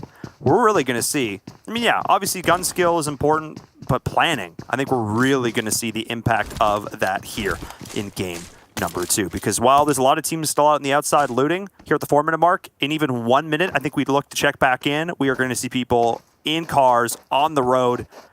We're heading south. Let's make it happen. Heading south indeed. Lazarus right now on the far northwest. PassionFruit also on the north side, and Cruz de Valle. Okay, I got a question for you, right? You study the VODs. You know this circle is going to be tough. You know there's going to be fights as you're rotating in. No matter how much you study the VOD in Virum, I don't think it's going to be any different in terms of many players dying left and right in the first 2 circles. Like, I think it's just unavoidable. What do you think about it? I agree, and not for the reasons that maybe some people are expecting. I don't think these are going to be accidental kills. I think these are going to be planned setups, planned. Like, there's a reason that Sixless has died first for his squad round after round after round, because they have telegraphed what their rotations are looking like, and teams are capitalizing on it. We are going to see kills early, but it is going to be because teams are setting up, looking to pick up those kills, not by accident, not by happenstance. It is going to be intentional, calculated, decisive. Yeah, we see Grave here running out in the open. So I was saying they might have 1 to 2 cars. Grave not managing to find a car, and he's got to be a little bit careful. If Solitude just took a peek earlier right there, that would have been Grave just knocked and thirsted. But Grave does sneak on by. I see on the minimap, We Support Farmers does indeed have 2 cars, so pretty accurate. And here comes the rotation fights. In Virum, I think EFC has the advantage here, but PassionFruit, they're looking hungry. Oh, yes, they are. And Spring, oh, who needs a gun when you got a buggy? Well, he missed his one shot. He absolutely needed to get that down, and I applaud that. What a play, realizing if I get out of this vehicle, I'm just dead. So what can I do? Well, I can try and take them with me. And now the rest of EFC are in just the worst position. Spray on the receiving end of just that. Nades, Molotovs, all of them coming in. Wancho with the bounce play. And is it good? Oh, close. Very nearly is. Close. Yeah, so I think I accidentally said EFC had the advantage. I was just talking a little bit too fast. I actually meant to say PassionFruit, but it's a 4v1 situation now. And, well, I mean, it's Coops. It's Coops. If anyone, it is Coops. Yeah, Salt on that back off angle. Yeah, it's PassionFruit. Okay, was this the planned interception out of PassionFruit onto EFC? They were not quite set up enough that I would maybe say no, but just given the position they were in, I think there was a plan to camp somebody coming down on this road. Whether they're expecting it to happen so quickly, I don't necessarily know. But this is a great, like, look at where they are. Like, look at this position right now. They are, look at this crossroads. Every single team coming in from the north is going to be moving past this area right now. Every single team that loots up there is going to be, so heading down to St. Martin towards Graveyard, like, this is the prime, and not one team. Luca's coming up next. Lazarus is here too. Like, PassionFruit, this was such a good position to get these kills. Let's see if they can do more. Yeah, Sixes got the opening knock onto PassionFruit, though, definitely reading the kill feed. Lazarus knows where EFC is. They know where PassionFruit is. They can pinpoint it without even hearing the gunshots where that fight's taking place. Lazarus definitely taking advantage of it. That's 2 players down on the side of PassionFruit now. So Laz, I'm predicting they're going to win that fight straight out, but another one, Level X, rotating on your screen right now into the team that just got the chicken dinners. Syndicate looking to start off this game strong. Ultron, that car is about to blow. He's got to get out. Brain looking to pick up more kills. He just got 10 last game. He's looking to put up more numbers on Miramar. Absolutely, looking to pad those stats a bit. A complete wide wrap for Level X. Shonu's looking to get the intel. There's Brain coming in from the back. Syndicate is here, trying to converge, but Shonu, this angle is stellar, and Brain is caught out in the open, but a couple of missed shots costing them dearly, gave him a chance to reset. As we see on the other side of the screen, though, Lazarus did end up sending it into PassionFruit. 1 kill already confirmed looking on that side as Helly's continuing to do the work. You can see on both screens, the action is heating up. Ultron spraying, praying, but not enough, though. Goes down in the smoke. Great plays from Salty as Lazarus is also able to confirm their kill, and Zute, you called it. This is the Miramar we know and love, as Beast is looking to get involved. Syndicate coming out on top, at least for now, as we look towards this next circle, which is also shifting, because why not? Let's add more fuel to this fire. Yeah, Fate going down to that play zone after he got knocked on the side of PassionFruit. Syndicate looking back showed Chonu pushing in 1v1. Syndicate's absolutely sandwiched, and it's actually a 3v3 right now. Both teams have lost 1 player, but Syndicate has only 2 up with 1 knocked Asen, not looking to get revived anytime soon. Chono doing a great job keeping the pressure up, disallowing the revive. Brain, he went off huge last game. Oh, and he tried to do that pre-fire right around the corner, but Chonu was ready. Syndicate just down to 1 player. Level X pressing in to close this fight out. We are now just going into Circle 2. Xset just is fighting HQA? Oh, okay. Xset just killed 1 player from HQA on the map, and that is Syndicate out. From first place Chicken Dinner with 17 kills to going out in 14th place. Lazarus running into TU now. My God, Miramar circles. And Virum, I need to catch a breath. Dude, take a second. Take a minute. Something I think a lot of these players in the lobby wish they had right now, out there baking in the blue. Got to try and get the meds off while they can, because it's, look, while the inside of the circle is exciting, apparently out in the blue is no less. I feel like we're on Sandhawk with the amount of teams we still got out here, still just running in for dear life as the circle continues to shift down to the southeast. A little bit of water still in play. Nova still just chilling, looking at the kill feed and wondering, guys, are you okay? Are we okay? They're having flashbacks right now. Beowulf on the motorcycle. I feel like every time we see Ghost Gaming on screen, the first person to get shot is always Beowulf. But this time, he does not get knocked. unfortunately. Down to 60 HP. And this circle, yeah, Beowulf, or not Beowulf, Ghost Gaming, they're like in the central position, but the position they wanted was JCR's position on top of those rocky high grounds. Such a strong position for JCR. And to do a quick checkup, we support farmers around the north edge with 4 players, HQA on the far southwest side with 3 players. Actually rotating into potentially third party this site. They found a little bit of an opening up into this high ground area that you identified, such a power position. As long as it stays in the circle, the flip side of it, of course, being that if the circle should shift in, say, towards where Ghost is right now, you then have to get down off that cliff face. It is a huge gamble. It's a huge risk. Both these teams are taking one, I should note, because getting up that cliff, impossible. Getting down it, nearly so. So both of these teams are putting a flag in the ground and seeing which one's going to come out on top. A little bit of luck. We'll see who is going to be smiling at the end of all of this as the teams are finally rotating in now. Everybody has clustered up around Los Leones, Impala, Puerto Paradiso. All of these teams are here. Look, we still have a lot of circles, Ute, but it doesn't matter to them as Murda. It's good for him to not take the shots because at that distance, he probably would not be able to get a knock unless he does an insane spray. So he's waiting for Bayo to get comfortable up there, to stand still, and then he could go for that knock. We're back on the map because we're about to get another circle shift. TU went away from Lazarus because, you know, they got into that quick scrappy fight. Lazarus did lose a player. TU all the way on the east side now. HQA on the south, as I was talking about, and we support farmers. They're in a decent position, I would say, to make a next rotation no matter where the circle shifts. They just got to worry about Lazarus that might eventually come in behind them. And that circle, not good for we support farmers. This is one circle where they're most likely going to have to fight into, and yes, they could drive around all they want, but they will be losing players left and right. This one working out for HQA, though. HQA get straight shot into the middle, as long as they don't run into the Panthers. Yeah, that's the big thing here. But Nova, this is near identical to multiple circles we've seen. Bayo did actually end up going down during that. Murda has a big bolt action as well. So I'm wondering if that maybe came into play there when we missed it on the map feed. Oh, yeah, that's exactly what I'm talking about. That ghillie suit didn't come for free. He got a nice piece of hardware to go alongside it. But this is now, I talked about it, the coin flip, the risk. Now, Ghost Gaming has to rotate up this hill. They're probably going to try and send it just south around this, up the roadway, if I was a betting man. But, guess who died first on Ghost Gaming? HH24 is like I feel like the albatross is lifted. You know what I mean? It's like he was the guy. He would die first every time. And now Bayo's here. It's like, hey, Bayo, you're the new guy. You die first. I don't make the rules. Yeah, HH was actually running up there to go save him, but I think Bayo was just kind of like, forget about it. I'm I want to get a drink. I'll be back. Go in. Like, I'll be back in 20. There was a high chance. There was a high chance HH also goes down, trying to like that, like he just did, like he just did in the vehicle. Oh, did he? Yeah. Oh, and so sorry. Yeah, you're okay. Well.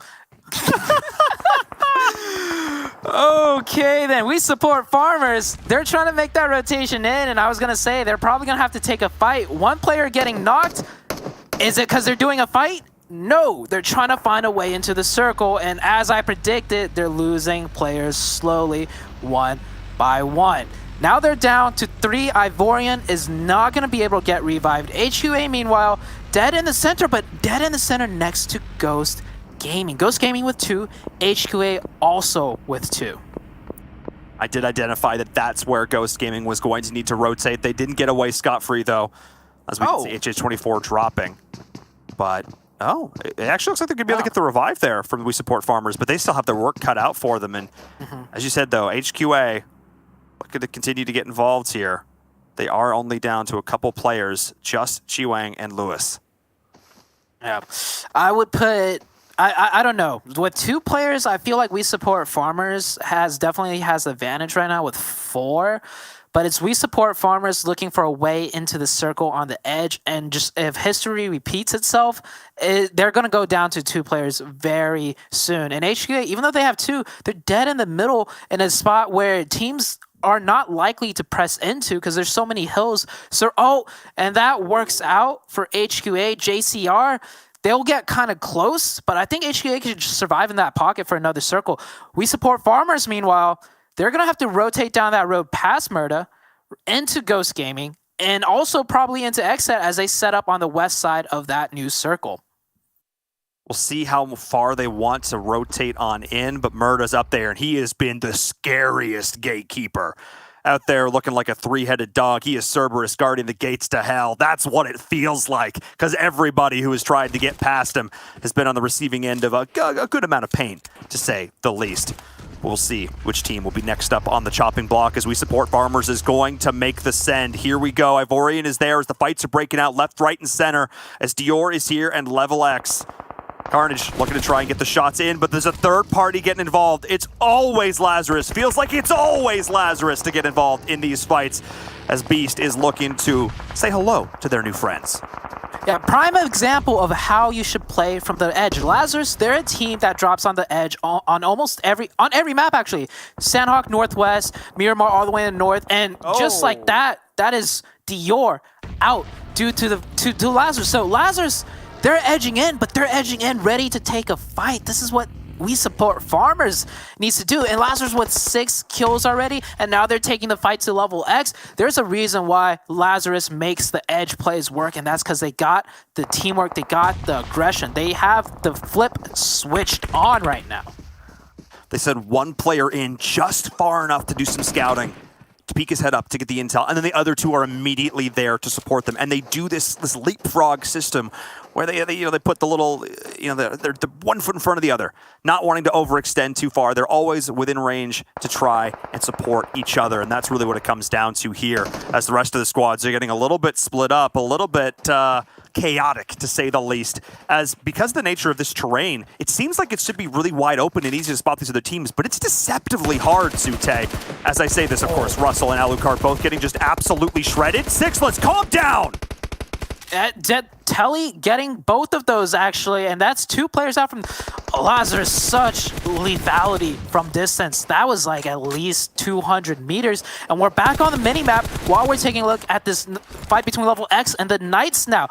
Level X, they are hunkered down. They're pretty much safe unless if some miracle nades come out and wipe them out. But the team that's kind of looking risky is the Knights, and look at this. Lazarus getting ever so aggressive, utilizing a smoke, getting that off angle. Telly going for the play, and he will get that knock onto Solitude. Misses a few shots, pops over the top again, got the dummy, but Chico with the support, and Telly goes down right there. They are all on the edge of circle and barely in zone. Couple of missed shots really costing Lazarus there. Telly maybe feeling himself just a little bit too much after getting those first couple of kills, and now just the way that Knights was able to take that one after the other, trading up the aggro beautifully, able to take the advantage in this fight. But Lazarus not out of this one yet, but they're going to have to move on in. The blue is pressing at their backs. They're not actually in this next circle. You can see all these teams, there's these little pockets of action, the northeast, the northwest, the south, but it keeps centering up, and that's actually huge for the Panthers because everybody else, they really got to move.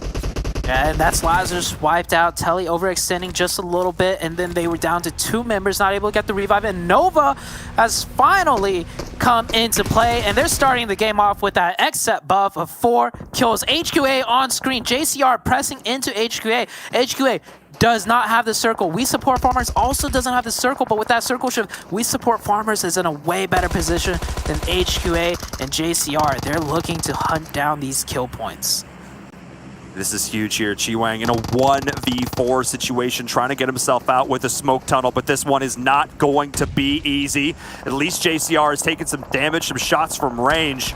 And they're actually forced down, taking a lot of damage. Who is taking those shots? Is it Ghost Gaming? Somebody is looking their way, and that was the little breath of life that HQA possibly needed here. But as I say that, they're getting third-partied as well. Gotta hit the deck as Chiwang. Lewis is here too. There's no good place to go. At least they're in the next circle, but they're not even thinking about kills. They're just thinking about survival. And that's what all these teams are thinking about right now as Level X is getting pushed on. The last 2 members of the Knights are getting involved. Ghost Gaming going down as well in the kill feed. Chico's here, the Tommy gun, still lighting up the kill feed as that's Level X finally saying die. Oh my goodness, Zute, it's still going. Yeah, I'm surprised Nice Gaming came out on top between Level X and Lazarus. They were the ones that came in last on the edge as a two-man, and they were looking in such a difficult spot, but they pick up the kills, they get those extra placement points, and Nova still looking strong. I think HQA has made their way into Circle. I don't know if they're safe in the Circle, but they've made a foothold in. We support Farmers, still has to make their way in, and the Knights, I mean, you wiped out 2 teams there, kudos to you, but now you got the beast of Nova with 4 players up, 5 kills. Solitude forced to just send it in, gifting a point to HQA here maybe. Solitude driving right by the HQA members, and HQA gave away the position, taking those shots. See, found with the nade, this might be it for HQA. The nade goes in, does a good amount of damage, but Nova has them in their sights now. HQA have yet to get themselves a single kill. They made it to the top 10, but that's not going to be enough. They're taking damage from all directions. This is going to be it. Shifan looking to be the nail in the coffin. The shots are there, one after another. Lewis just trying to hold on for dear life, but they're flushing him out of the hole. Might as well get it done with the buggy. Oh no, Shifan doing him dirty. HQA is down and out. HQA down and out with with 1 placement point. They did not pick up a single kill point in that whole entirety of chaos, and we support Farmers. I don't think we support Farmers has any kill points either, and they're down to 2 players. Solitude, once again, just not catching a break, and Nova just cleaning out that northern side of the circle, and the circle centers up once again, or more towards the south, onto the Panthers, the only strong compound left on the map, and the Panthers has got it. Panthers, they're surrounded by teams, so they got to surmount a really strong defense if they want to survive this one. And I'm looking towards our in-game stats. Something I don't use a ton, but I think it's relevant here. We support Farmers, 46 damage. HQA, 103. Neither one has a kill. The 2 teams that need to go off are the 2 quietest in the lobby. This needs to change now for We Support Farmers. The pain, once again, being the snake in the grass. Razor's here as well. Killswitch does not know that they are here. Are they going to take the shots? That's the question. J7 turned back around. Maybe he has an idea. No, okay, they have no idea. Okay, open it up with the nade. Yep. Yeah, that's a play. Okay. So the problem is XSET and We Support Farmers are not in the zone, but definitely don't take the shots right now because it's a 2v4 and they have no hard cover. XSET will just turn around and kill them instantly. They gotta wait for a third-party opportunity, and it is about to happen very soon.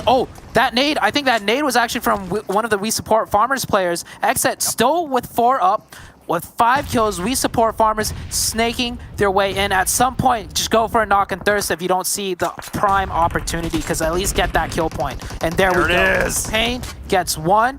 Nico readjusting, gets the pain, and We Support Farmers down to 1 player now. They at least got 1 kill point out of that. Yeah, but the exit players know there's still 1 more snake in the grass, but they have other more pressing matters. You got the Panthers up on the high ground. You got Nova flanking around. JCR on the other side. They don't have a second to try and breathe. They don't have a second to reset. And now the constant threat of Razor in the back to cut into their exposed flank. This is huge. Kill switch. Nico's here too.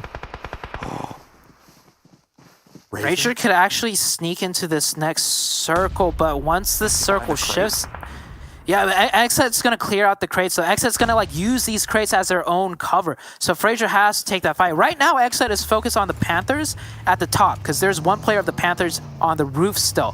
So Frazier, he might be able to get away with it if XSET pulls a little bit too far deep. XSET's so focused on that Panther player. And meanwhile, Nova has just taken full control of the ridge on the north side. And Mezexis, sandwiched between a rainbow team of colors and the Panthers, doing a 2-1 split as they are so far separated now. But look at this next circle, Zute. Nova gets it. Nova keeping all 4 players alive, deciding not to play so passively this time around. They've been getting involved in the action, already getting a decent amount of kill points up on the board. But all these players here, they have the farthest to move. XSET need to decide, how do they want to send this? How do they want to play this? The answer is to hop in a buggy and just say go, which is going to give an opportunity for Razor to try and backfill as best he can, but there's so many different teams looking to still get involved. 10 kills for Nova, and they are in the best. I mean, look, we just saw a 17-kill chicken dinner. Nova may look to one-up that. the next game. Yeah, Nova has so much control. They have absolute dominance control on their side of the circle. On the other half of the circle, we still have two teams just sitting next to each other. So Nova could take their... Actually, nobody's contesting Nova on that north side. It looks like Exet has elected to press down towards the south. Pappy springing up right there, taking some shots. He's got to jump off this roof, but Exet is looking for it. Pappy, even if he has advantage here, but Exet is so focused on him. Yeah, Juicy knows with that MK14. Pappy's head is going to get popped. Oh! Happy with the... Juicy taking his fingers off the phone. What was that reaction time?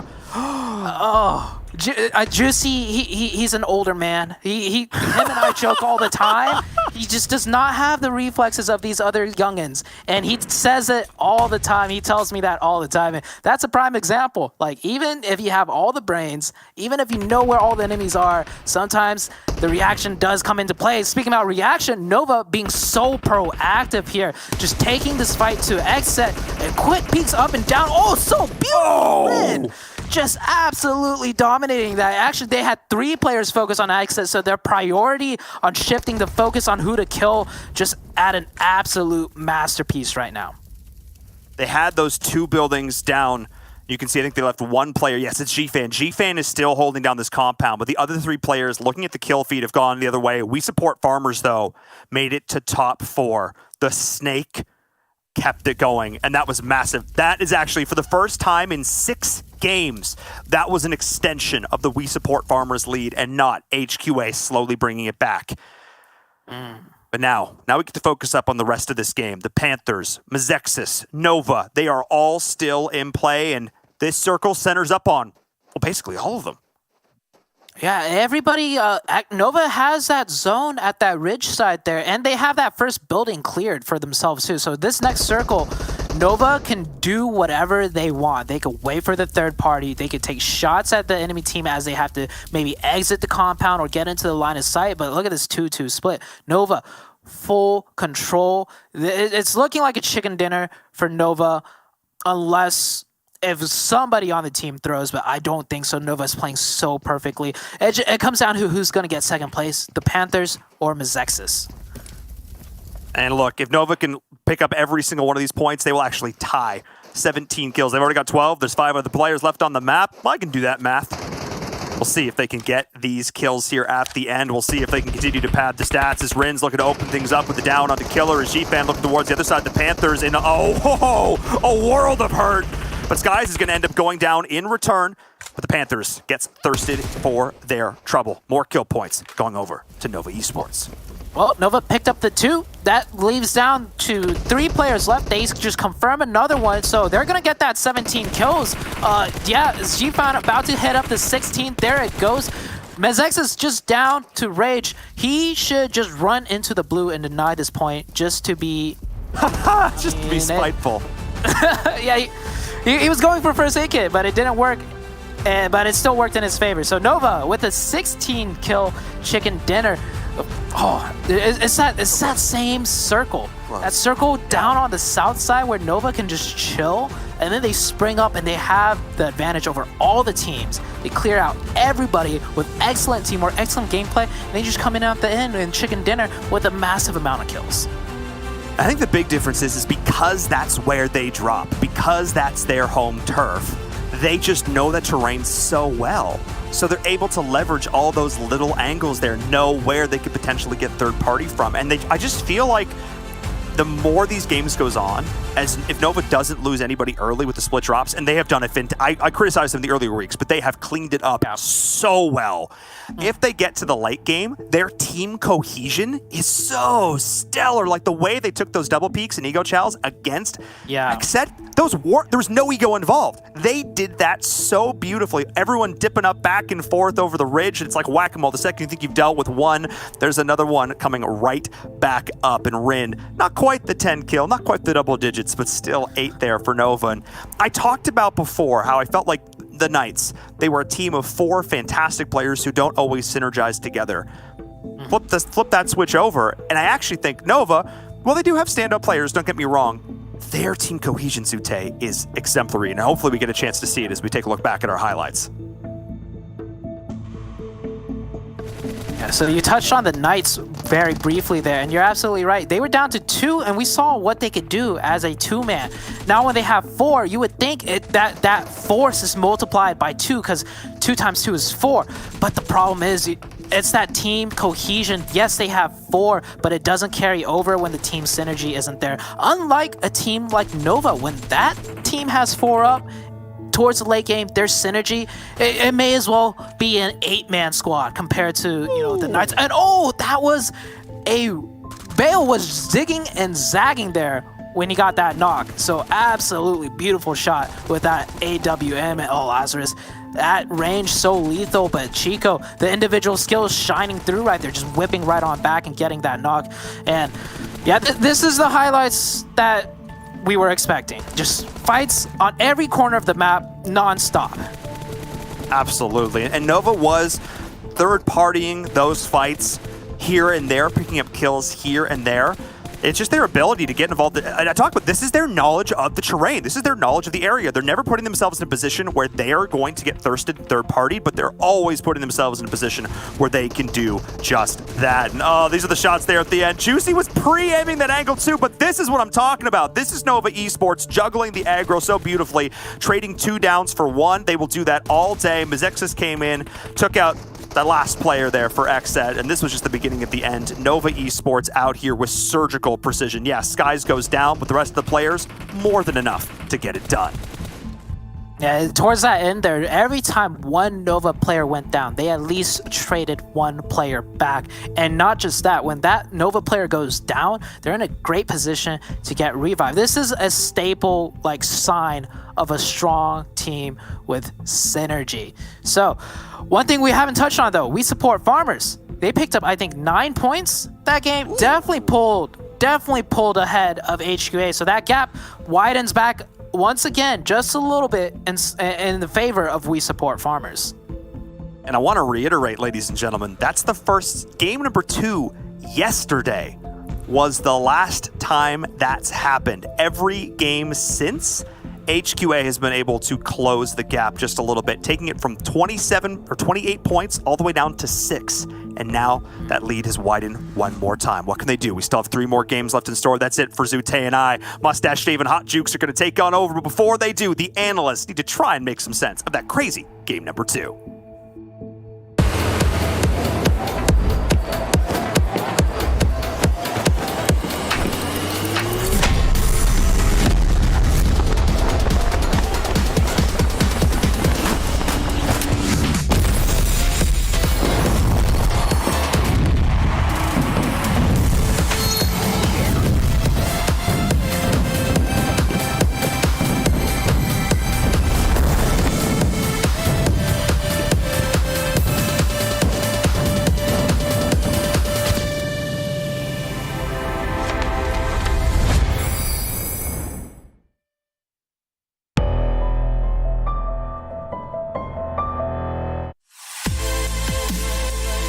The OnePlus 9 Pro. The OnePlus 9 Pro. Oh my god, this phone feels incredible.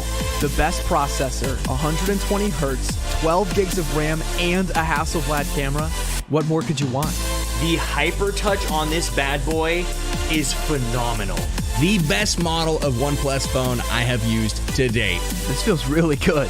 And HyperTouch basically makes response time on this thing when you're gaming next to instant.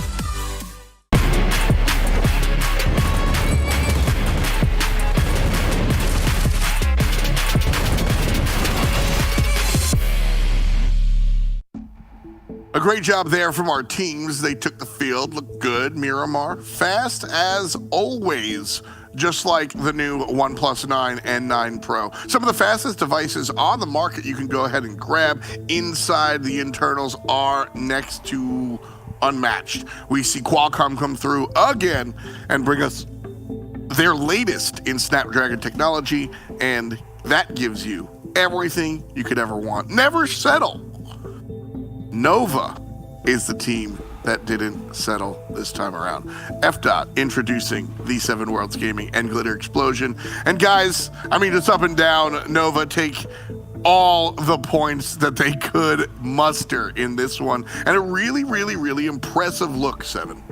Yeah, the second team now with the chicken dinner today and over 15 kills. I'm loving the action that we're seeing from this teams that are winning games today so far. Panthers, once again, I mean, we talked about it at the beginning of the day, how this team has been able to put up performances. Well, guess what? They were able to do that here. And then we have Exit. They ended up with 14 points as well. Mezexis, and then I think the main one that we have to mention, we support farmers. Listen, they don't want to fight anybody. We saw it there too. We saw it in that section where it was actually the smarter play of them not to fight against Exit. They wouldn't it, and they got the points that they needed in regards to placement points. I feel like today they're just going for that kind of style, just waiting a little bit passive. I know Glitter's gonna be wanting to pretty much choke somebody, but it's all right. It's all right. It's working for them. All right. Lazarus there with 9 points, Level X with 6 points, the Unnamed with 5 points. As we're gonna be going here towards the second page, I want to get this screen away. That way I can throw it, send it to Glitter. There you go. There's no more We Support Farmers, Glitter. All right. We've got the Knights coming through. Knights are actually able to get a decent amount of kill points, as was PassionFruit. I love seeing the aggression coming out of PassionFruit here in our final Super Weekend.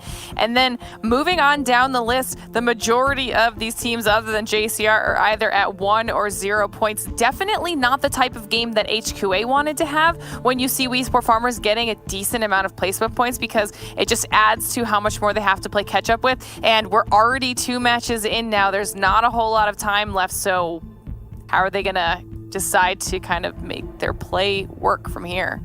Yep. Got to change things up as we roll forward into Sandhawk. For now, I don't see the farmers on this one. This is total damage. And on top is 2,300 for Nova. Not really surprised with that. For the Panthers, though, man, this is the aspect of total damage that always hurts me, Glitter. When I see a team perform admirably well, 1,600 is a nice look, but they only brought 4 home, which means they were just getting robbed all day. Yeah, I mean, you can see right next to them, Lazarus has almost the exact amount of damage, but double the amount of kills. I mean, it is a positive, though, for Panthers, because they're another team who's really kind of turned on their aggression here in the final Super Weekend, so it's nice to see they're still putting out that damage. Definitely a little rough on the kill conversion, but something they could probably work the kinks out on moving into finals. So we're 2 games in here, and we've had 2 fantastic games from 2 usually middle-of-the-pack teams. Let's pull up a sort of comparison here between our winners, Nova and Syndicate, who looked pretty strong last time around. Their kills have been incredible. We have seen this, I guess, a little bit here or there, but wow. I mean, radars are always fun to look at, Seven, because, Nova is just doing it. Ladies and gentlemen, this Nova their ears might have been ringing. Something must have been happening with this team, because they heard me talk about them. I said they haven't been flashy. Well, guess what? They said, 7, hold my OnePlus. Look at this. You want to see flashy? We'll give you flashy. 4,000 damage. They're currently the leaders in regards to that. They're currently the leaders in regards to kills. They're leaders pretty much in just about everything. And they're, in a way, they're doing really good in heals, because the less heals you have, the better. And then what we have with Syndicate, it kind of completely opposite right there. They're currently the leaders in having to heal as well. And that was just because they were getting into so much fights in the first match. But overall, wow, Nova. Just wow. Really, really impressive stuff from Nova stepping up. And I want to hang on something that Enviram said during the commentary. He was talking about different teams that have come out, and so some teams are just great players with little synergy, and that doesn't always make it to the end of the day. Nova, on the other hand, a squad with fantastic levels of synergy, and he said, not to say that they don't have any superstars themselves, but I understand where he came from. These players aren't always topping the charts. Today they are. The Nova players here really stood up tall. And I think, Glitter, when we look at this squad here, Shifan was the first one. And then Rin, we started talking about. Memories, the idea. All of these players have made us shout their name at some point, and today, they're doing it all at the same time. I love seeing this much damage coming out of our Nova players. I mean, we're going all the way back to week 1, right? We had Jifan with an MVP, and then Nova got really quiet. They focused on their placement points mostly, and they were doing well with that, obviously, as they're in second place overall. We just weren't getting that aggression out of them. And then today, over 1K damage for Jifan, and then Rin, we've seen Rin making some insane plays, 8 kills, 5 knockouts, and the most survival time onto him alone. I mean, I feel like they've been playing, like the casters were saying, they're playing better as a unit today. They've got a lot of synergy going on. I mean, the fact that everyone is ready to push for that aggression, playing together. It's just so nice to see coming out of Nova.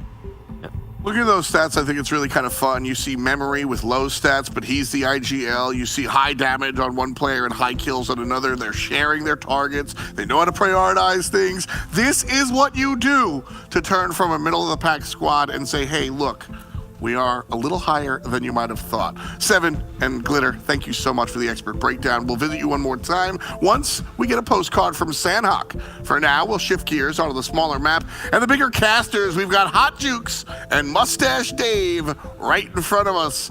And Mr. Jukes himself. Bigger. Come to you, man. I'm going to come to you. Big and powerful, my guy. Sir. What are your thoughts here as you enter the stage for the first time? We go to Sandhawk. Last 3 matches, baby. That's what it is. And this is where I like to see the championship teams shine. Because at the end, it's all on the line. You either clutch up or shut up. I'm looking at those bottom squads right now. Dior Esports, 30 points a game. It's like, okay, I'm looking at, of course, we support Farmers HQA. Who's going to be top 16? Who's going to do it, Dave? Tell me. We support Farmers. 14 points right now. That gap keeps getting smaller and smaller, then big once again, then smaller and smaller. So those two teams are going to be fighting tooth and nail. Only 3 more games to go. AZ from HQA told me, Dave, this is easy. I'm going to carry the team myself to top 16. So I'm looking forward to seeing if they could do just that. I want to remind folks at home that we are on Twitter, and anybody that can make a GIF of Dave doing this and make him play the accordion, I'll give you a thumbs up. I like that sort of thing because it's music to my ears as these players kind of turn things up here. Syndicate and Nova have pulled out all the stops, guys. Jukes, who's the next team to do so? Man, all I know is that the next team to do so is most likely going to get 15 kills because we had first team get 17, second 16, and then now it just has to be in order. And why not Ghost Gaming? You know, let him get another $1,000, make it an even 10. I like round numbers. What can I say? I like where your head's at, Jukes. Just at the end of the day, go with the safe bet. You'll never hear me knock you for that one, boys. 3 matches left, and Sandhawk is the first one. Jukes and Dave, 2 of my favorites. I'll be listening. Have fun. Speaking of favorites, F. Ladies and gentlemen, give him a round of applause because here we go. Last 3 matches of the PMPL. I can't believe we're here, Dave. I can't believe this much time has passed. It feels like we just barely got started, but the league play is about to end and we're going to have some teams going home today. Yeah, I mean, 3 weeks later, this is us. We are here now. Ladies and gentlemen, Sandhawk, the final Sandhawk of NA PMPL. Before we get into those finals, well, hopefully you got your popcorn, you got your drinks, and you're ready to go as the players loaded on in the plane, some of them already jumping on out.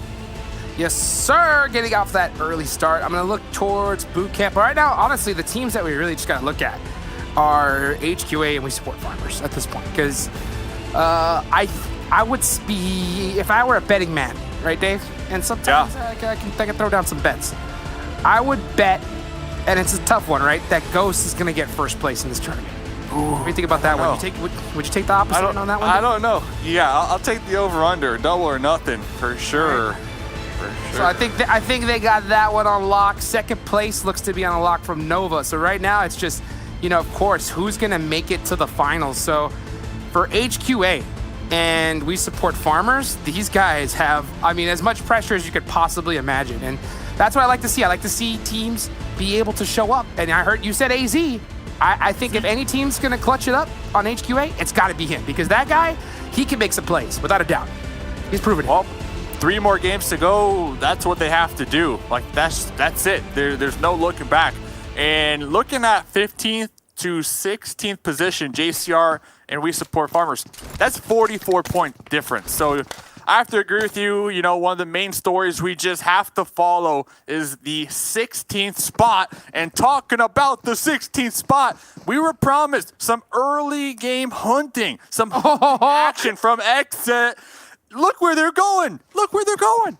That just shows that they do their homework. And guess what? I mean, it was interesting to see that they almost caught them in the first game. But We Support Farmers, they had that knowledge. They're like, you know what? We're tired of feeding Exit. We want to make it to the finals. So they're able to make a little bit of a rotation. But the thing is, are they going to have that same awareness and preparation in Sandhawk? Right now, I don't think so. They are running very spread, wide on the open. Exit knows where they're at, and they're on the hunt.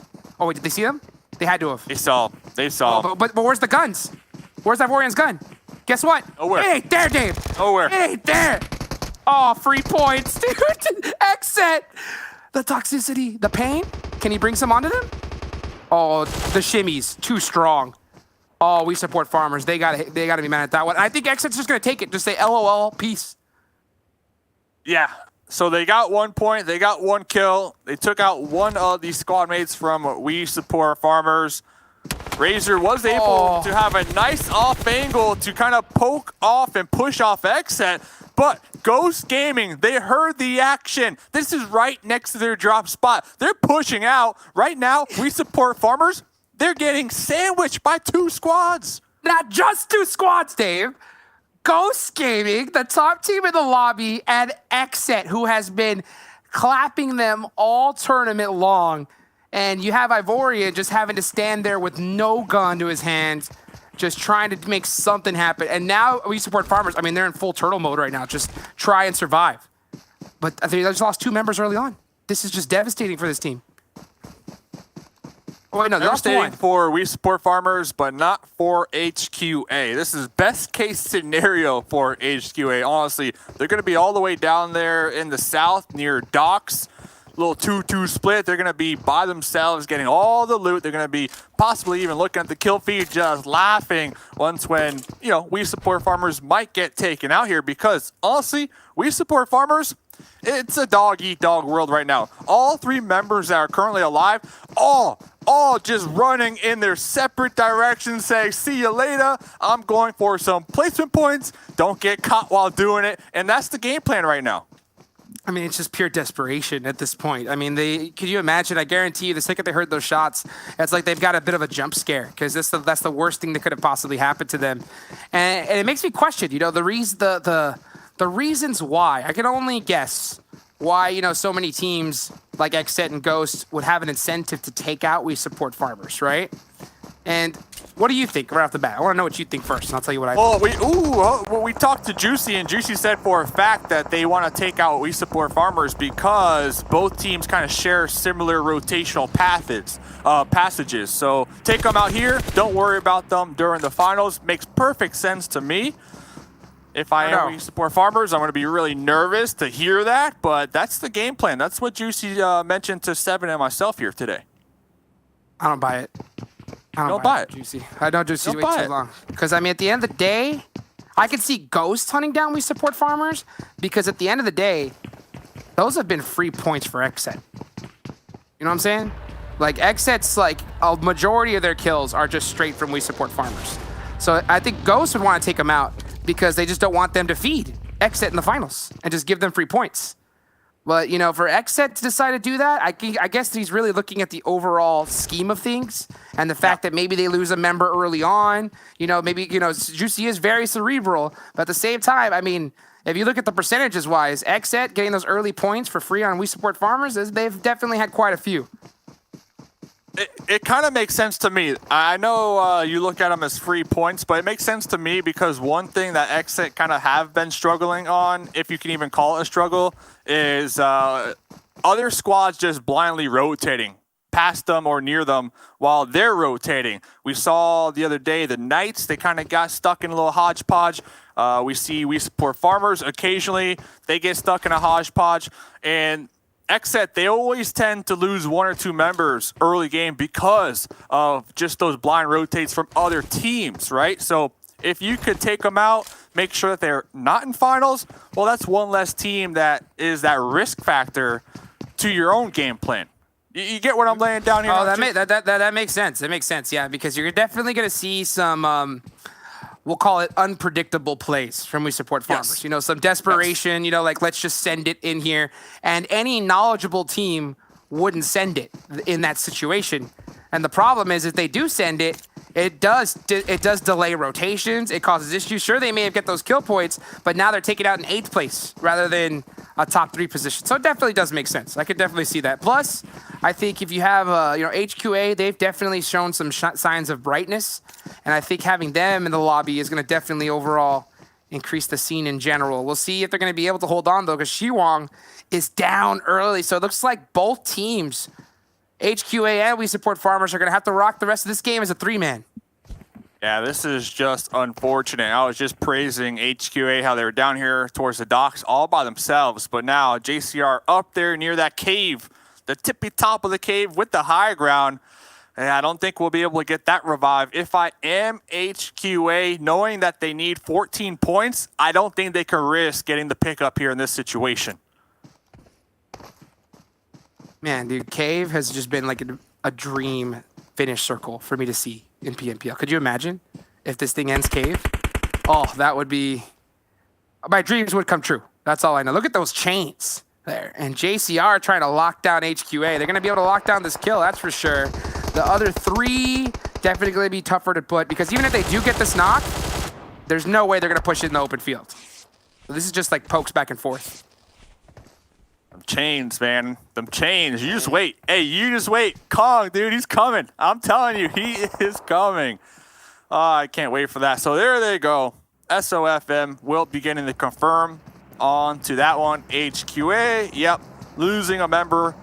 They're going to be pulling back, looking to probably turtle up in a compound and just chill for some time. Popping on over to this fight, though. Jay. Okay, Jay. PassionFruit versus Syndicate. Syndicate had a really good game number 1. They're going to try to bounce back from this fight after losing 1 early. The pain for We Support Farmers is just behind this. I don't see him trying to push this or try to third party in any situation. That would just be way too risky, I think. So just a little bit of a standoff between both these teams. Payne's looking for a ghillie suit, and Payne is looking to just army crawl the entirety of this game and not be spotted by anybody. That's the truth. They want consistent points, and that comes when you look at getting consistent top 5, top 6 placements every single game. 4 points, that's what they want here. That's all they need to continue to do. If We Support Farmers get taken out right now, this early on, well, that's going to open up the leaderboard to HQA, who are down there currently being pushed by the Panthers. So HQA, they need to be on their P's and Q's right here. And they're split, holding buildings by themselves. Oh my goodness. I mean, even as a 3-man, oh, it does work though, the surprise. Hello.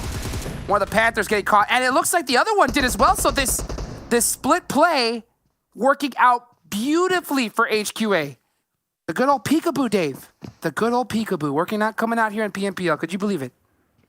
I can't, because we've seen the good old peekaboo multiple times, and I would say 9 out of 10 times, it does not work. It just doesn't work. So for HQA to be able to pull that one off right there, the Panthers, not too sad. Currently 6th place overall. They can afford to lose some members early on. No sweat. They might, run into some trouble when trying to get that winner chicken dinner, that $1,000. But that was a huge come up for HQA right there.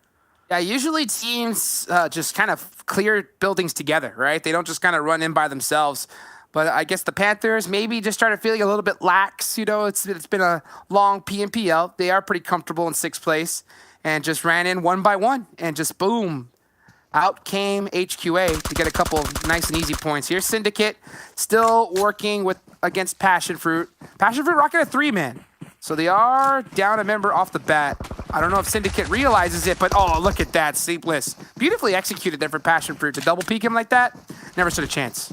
Got him. And as we progress, 3 more games to go, this is something that I was kind of expecting to see is some of these players, some of these teams that are secure when we look at those finals, they're going to start going for those montage plays, trying to improve their weak points. If they're weak at CQC, we're going to see them here today in the final matches practicing that CQC. If they're weak with their snipes, they're going to be practicing their snipes. This is the perfect time. This is the highest level of competition for you to get in that practice when we look at finals.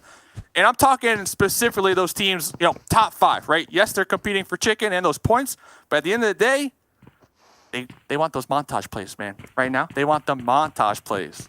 Put it on the highlight reel, baby, Get it in the Twitter bio. And I'll say, well, this thing, for a fact, these teams are giving it their all, each one, because there is that $1,000 on the line for every chicken dinner. So you know that they definitely want it. At the same time, I think you're totally right. I think we're going to see some of these teams be able to try out some new strategies, because $1,000 is great. I think a lot of these teams have a good idea that the finals, though, making top placement there for that money that's coming up is even better. So being more prepared, I think, is definitely going to benefit all these teams in the long run. And we'll see who's more prepared as this next circle about to pop on over. Will we get a shift, or is it going to center up? What do you think?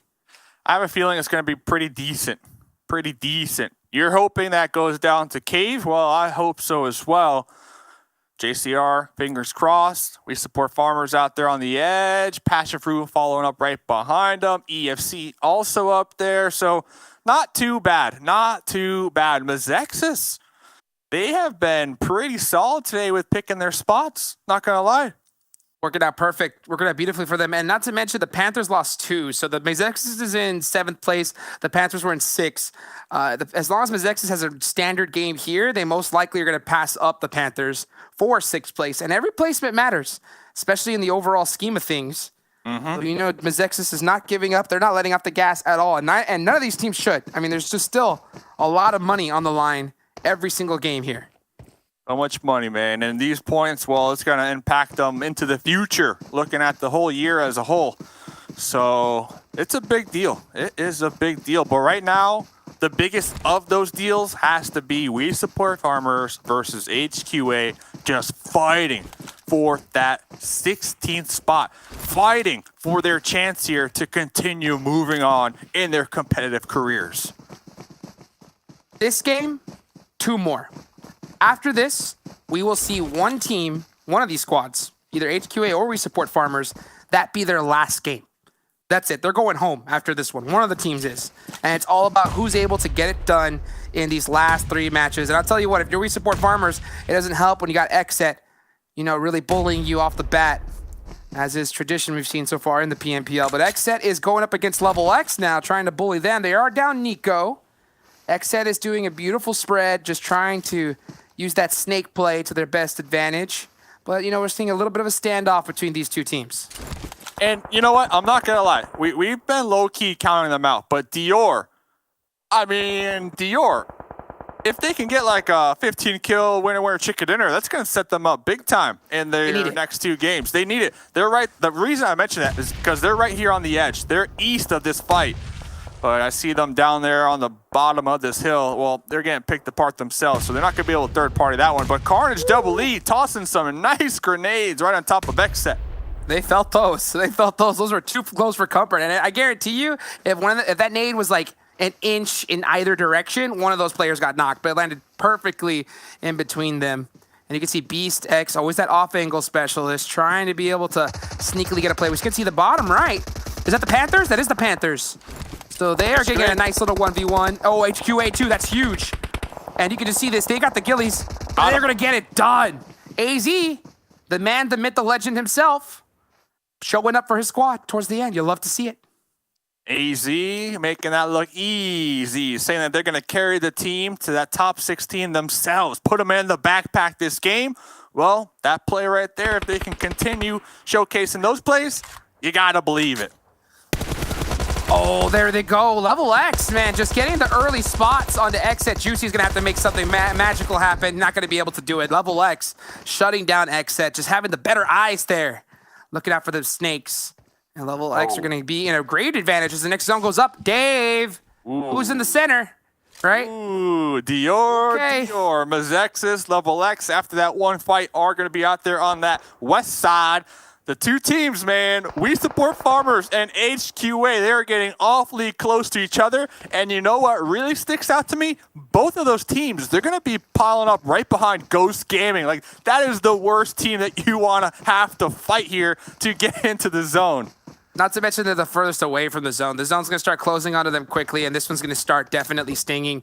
Dior, I think that you have no excuses. Like, I'm talking to you guys directly right now. This is your game. Like, this is the perfect opportunity. If you wanted to complain and say, oh, we didn't have a chance, this is your chance. 15 kill chicken dinner. You need it. You don't need a second place, 6 kills. No. First place, 15 kills. This is your opportunity. Your one shot. Don't blow it. Let's see if the way you support farmers. Sneak it up on HQA. AZ. One shot. Pain. Oh, he's gonna see him. This? What is it? Ooh, hey, the blue. I get it. They don't want to get taken down to the blue here. They do have a far run. But that's a free point, and they need him. They need every single one. I'm shocked, honestly, because I don't see HQA from that angle disturbing them on their way in. So maybe just avoiding, Ghost, but guess what? Ghost was just waiting for him, saying, hey, easy peasy, just Grave. Last one up for We Support Farmers, trying to keep their tournament hopes alive here. And Grave is running right towards PassionFruit and EFC, who are taking some shots back and forth. Grave might be able to third party this one, maybe get a kill point here, maybe get a kill point there, but it is going to be a challenge for Grave. Grave might have the opportunity right now to kind of sneak by them, actually, during this fight. But all in all, like, talk about an area that's going to be so hard to rotate through. Quarry, man. Quarry is just a death pit. So brutal, so brutal. You saw Ghost Gaming full sending it, and luckily easily into this next zone, all in a Ronnie. Oh, HQA and Nova right next to each other, side by side. Cross wishes he had a teammate next to him, but he doesn't, and he's going to be sending that Ronnie off to the other side. Luckily, Nova ended up baiting that out for them, so they still have 2 members up. We Support Farmers eliminated, 12th place. That's it. Wow. 0 points. Oh, I'm sorry, 1 point. Only 1 placement point for them right there. And HQA is still up. They have 4 kill points. Cross might have a decent spot here as well. This is a huge game for HQA. Doors open. 10 more points, and they should be tied. 10 more points, and they will be tied. Cross, that compound, this warehouse in play. Right now, Cross is relaying that information back to their squad mates. But looking at the minimap, it looks like AZ is already going for that healing strategy here, Hot Jukes. Just trying to get some placement points now. They're just trying to create that gap, just minimizing it little by little, and possibly even eliminating it completely. They have the chance if they can be able to get it done. See Slicky for BFC stuck in the blue zone. I think he's going to go out here. Yeah, he has nothing to his name, so he's just going to make sure that he gets knocked very close to that wall, so that way they can't confirm the point from him. Mezexis 4 up. They're going to pass up the Panthers here for 6th place easily. And I wonder if Mezexis, they could try to go for 5th place, even maybe 4th. But that's going to be tough. Oh, here comes Cross. Oh, not against Ghost. That's the worst case scenario of your Cross. Oh, he's going to throw a nice Molotov. Yeah, but I mean, he stands no chance. I mean, if there's any team you're going to try to 1v4, Ghost is not going to be the one. So AZ healing, going for that healing strat, heads up play, because 10th place will get you 1 point. So right now, the objective for AZ is to channel their inner memory from Nova that we saw the other day, able to get 2nd place from healing, playing the same exact strategy. So best of luck to you, Soldier. How many does he have? I want to know.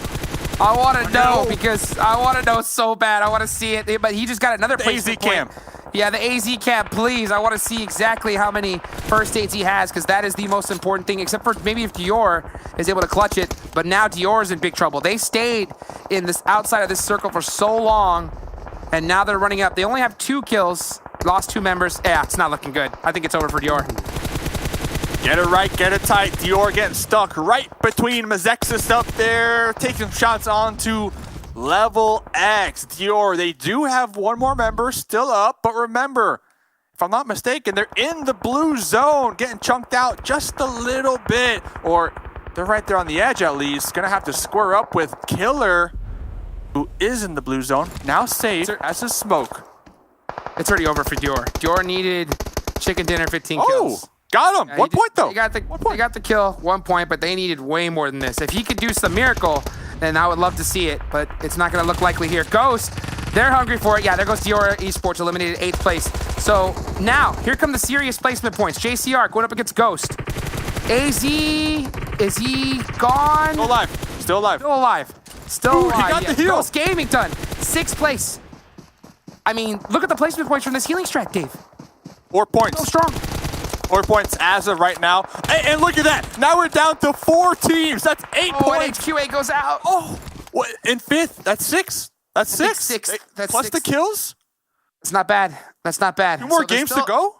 2 more games to go. It's totally possible now. We support farmers. Definitely have to be biting their nails right now. So we'll get back to that storyline when it comes to it, because that's going to be the main one that we're going to be looking at here. Right now, all we're looking at, Dave, is who's going to get $1,000, because that's the difference between first place and the rest. Put that money in my hand. Stan, JCR right here on the edge. Okay, 9 kills, duo. Murda on the beat, getting some heals up, getting prepared. You never know, you might need to use that. Mezexis, a duo as well. But this is looking like a level X win. They still have 4 up. They have the numbers advantage here, Hot Jukes. Yes, they do. They don't have 15 kills, though. That's what I predicted.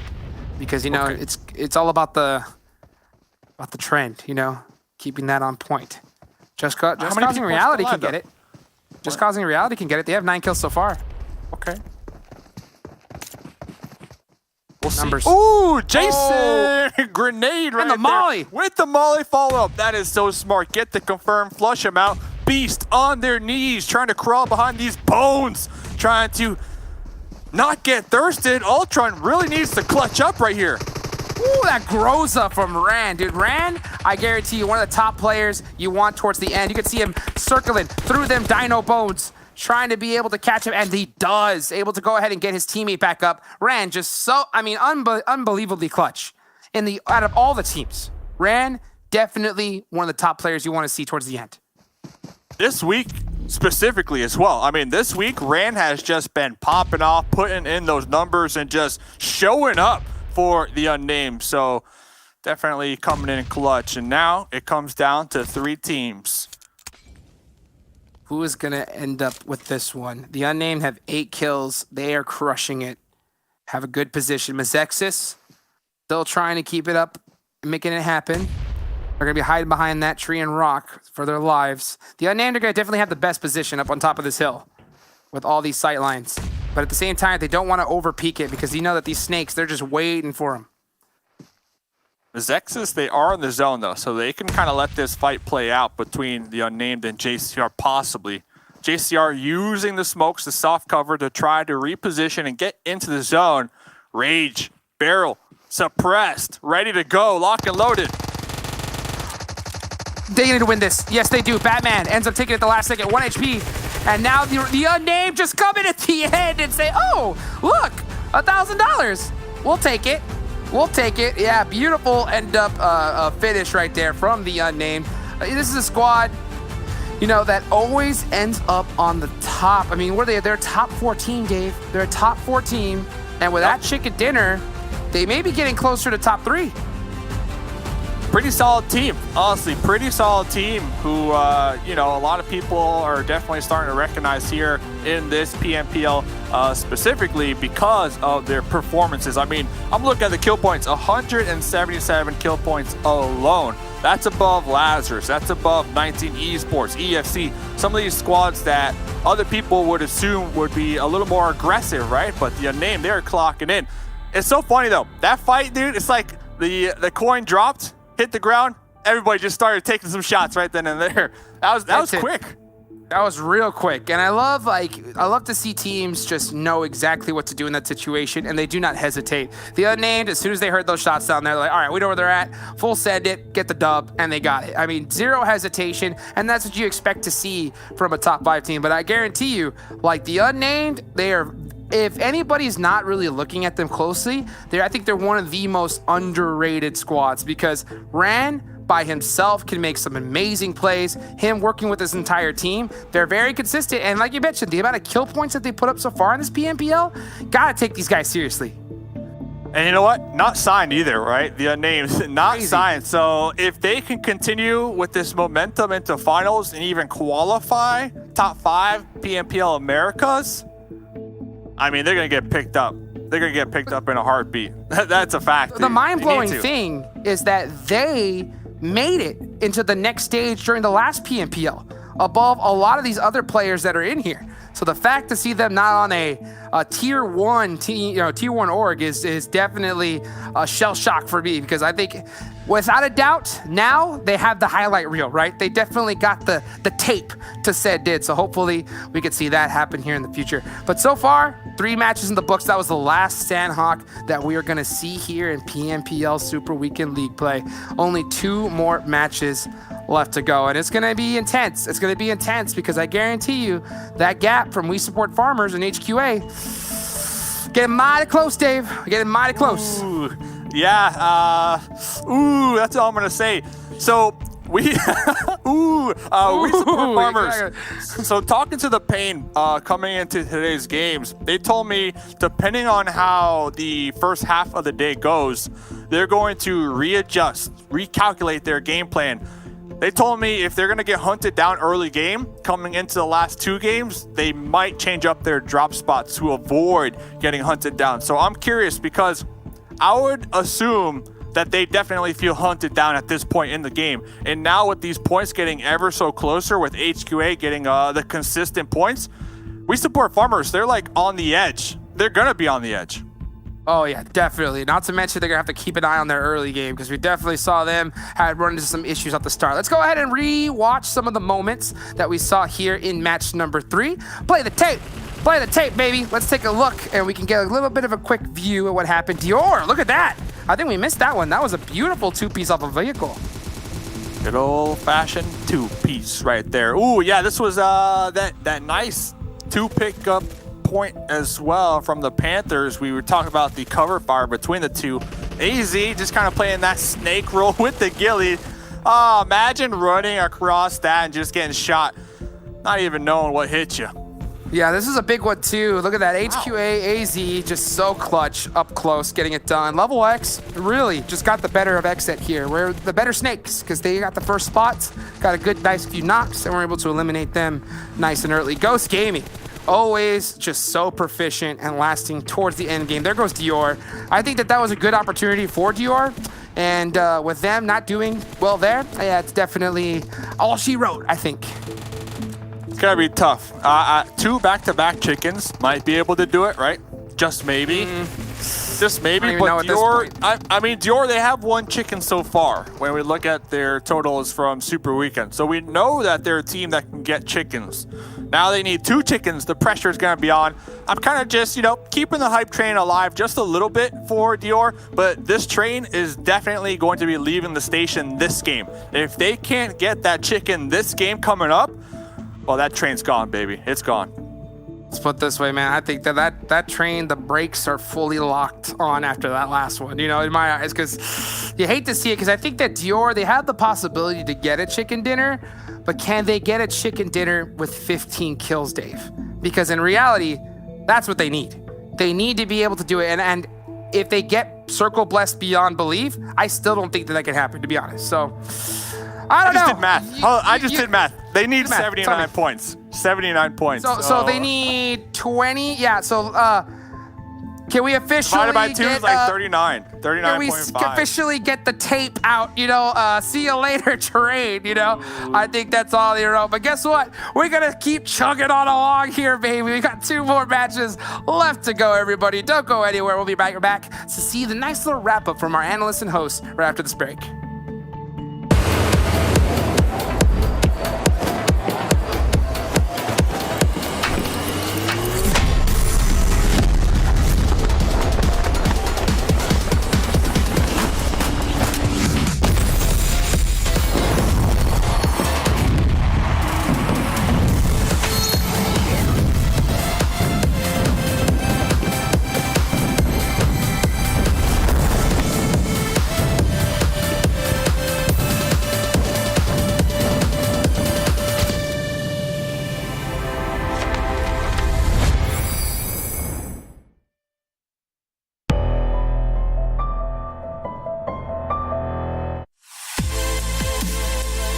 The OnePlus 9 Pro. The OnePlus 9 Pro. Oh my God, this phone feels incredible. The best processor, 120 hertz, 12 gigs of RAM, and a Hasselblad camera. What more could you want? The hyper touch on this bad boy is phenomenal. The best model of OnePlus phone I have used to date. This feels really good. And HyperTouch basically makes response time on this thing when you're gaming next to instant.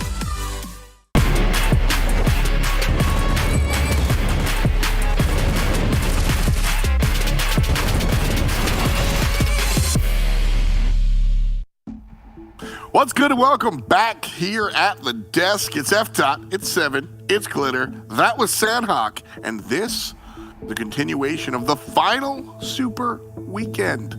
A pretty crazy scenario to kind of be in here, guys, as we look towards all these teams kind of not squandering their opportunity, hopefully. That is not the word I wanted to use. Hopefully nobody squanders their opportunity, but there are going to be people that will be let down, I think. Because when we look at the bottom of the charts, when we look at 16, those positions are shifting. Let's see how Sandhawk went. Up on top, we saw that ending of JCR and Mezexis, and then all those three teams are really battling it out. Ultimately, it's the Unnamed that are able to go ahead and clean up. And a nice look here. The middle of the pack are really kind of moving on up, Glitter.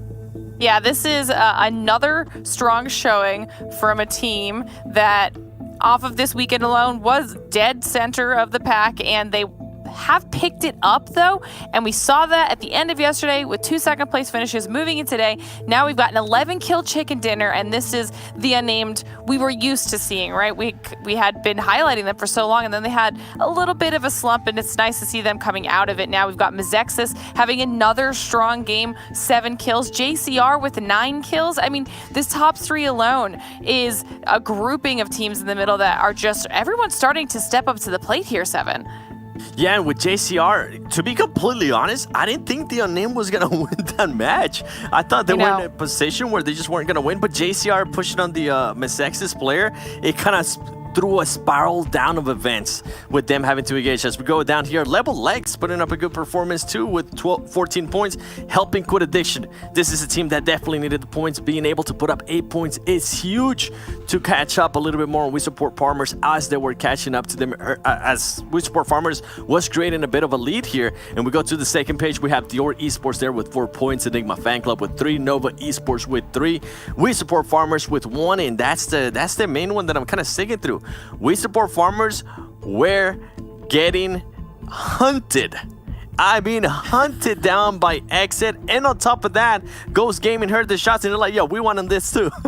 And then something that Mustache Dave mentioned that it kind of played it out perfectly is the way how we support Farmers just spread out. They just wanted to survive, and I feel like that's how they've been playing the whole day. Just wanted to survive and not really wanting to engage with anybody. Total damage for this one, I expect to be pretty spread out here. You know, we saw some top-heavy matches earlier on, but as we wrap up our day, this is what I expected to see. 1,600, 1,500, a lot of these squads kind of in the middle, sharing a lot of the action, Glitter. I think JCR, this was one of their better performances. Yeah, it definitely was. They had also gone a little bit quiet. So like I said, all those middle teams have really just decided to choose today to start to pop off, which could carry on momentum-wise for them into the finals very, very well. But we were even talking about it while we were watching. This was a relatively evenly spread out Sandhawk game with all of the chaos that was going on. I mean, almost every single team was getting involved in some sort of an engagement, getting a decent amount of kills on the board. So with the exception of the disparity between HQA and We Support Farmers, it probably didn't even shift the rankings too much. It was just a nice even kill game. JCR, they are a team that I feel like we haven't mentioned in a long time. They are not really ever towards the bottom. They're not really ever towards the top. Here, they do it. They make it towards the top here. And similar to the Unnamed, that was their whole gimmick, was that they were never really making too much noise. Let's compare and contrast these two squads. They've had a strong day today, especially in comparison to what they've been able to do in the past, Glitter. JCR, turn it up.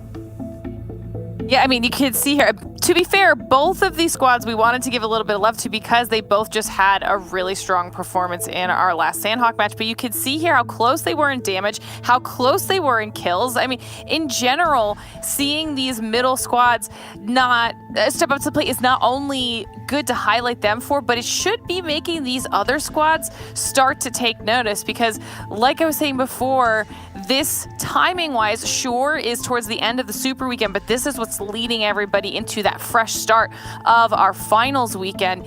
And the fact that this is our fourth-ish middle team between these two, like 4 or 5 teams now, that we were looking at as 5th place to maybe 9th, 10th, even, I mean, JCR was even a little bit lower. It could rebalance the scales coming into finals. So hopefully teams like Ghost and like Nova are taking notice of these performances. Oof. Oh my gosh. You just look at the unnamed line chart right there in regards to just points in the last 5 rounds. This is a team that we've always talked about consistency. They lost it there for a little bit, and now it's starting to come back. And looking at the leaderboard that we're going to be showing you here in a bit, with the unnamed, they're now finally able to jump up to 4th place. So the consistency they've been showing so far has been great. It's good to see it come back, right? And especially before we go into finals, because it shows that they didn't peak too fast. And that's something that we've seen in the past, Glitter. We've seen teams perform really, really well, and it feels to us like they're peaking too soon. I feel like the Unnamed is just getting themselves ready for the finals. Just right. Yeah, trying to push forward and get to the finals. A reminder, this is what the leaderboard looks like.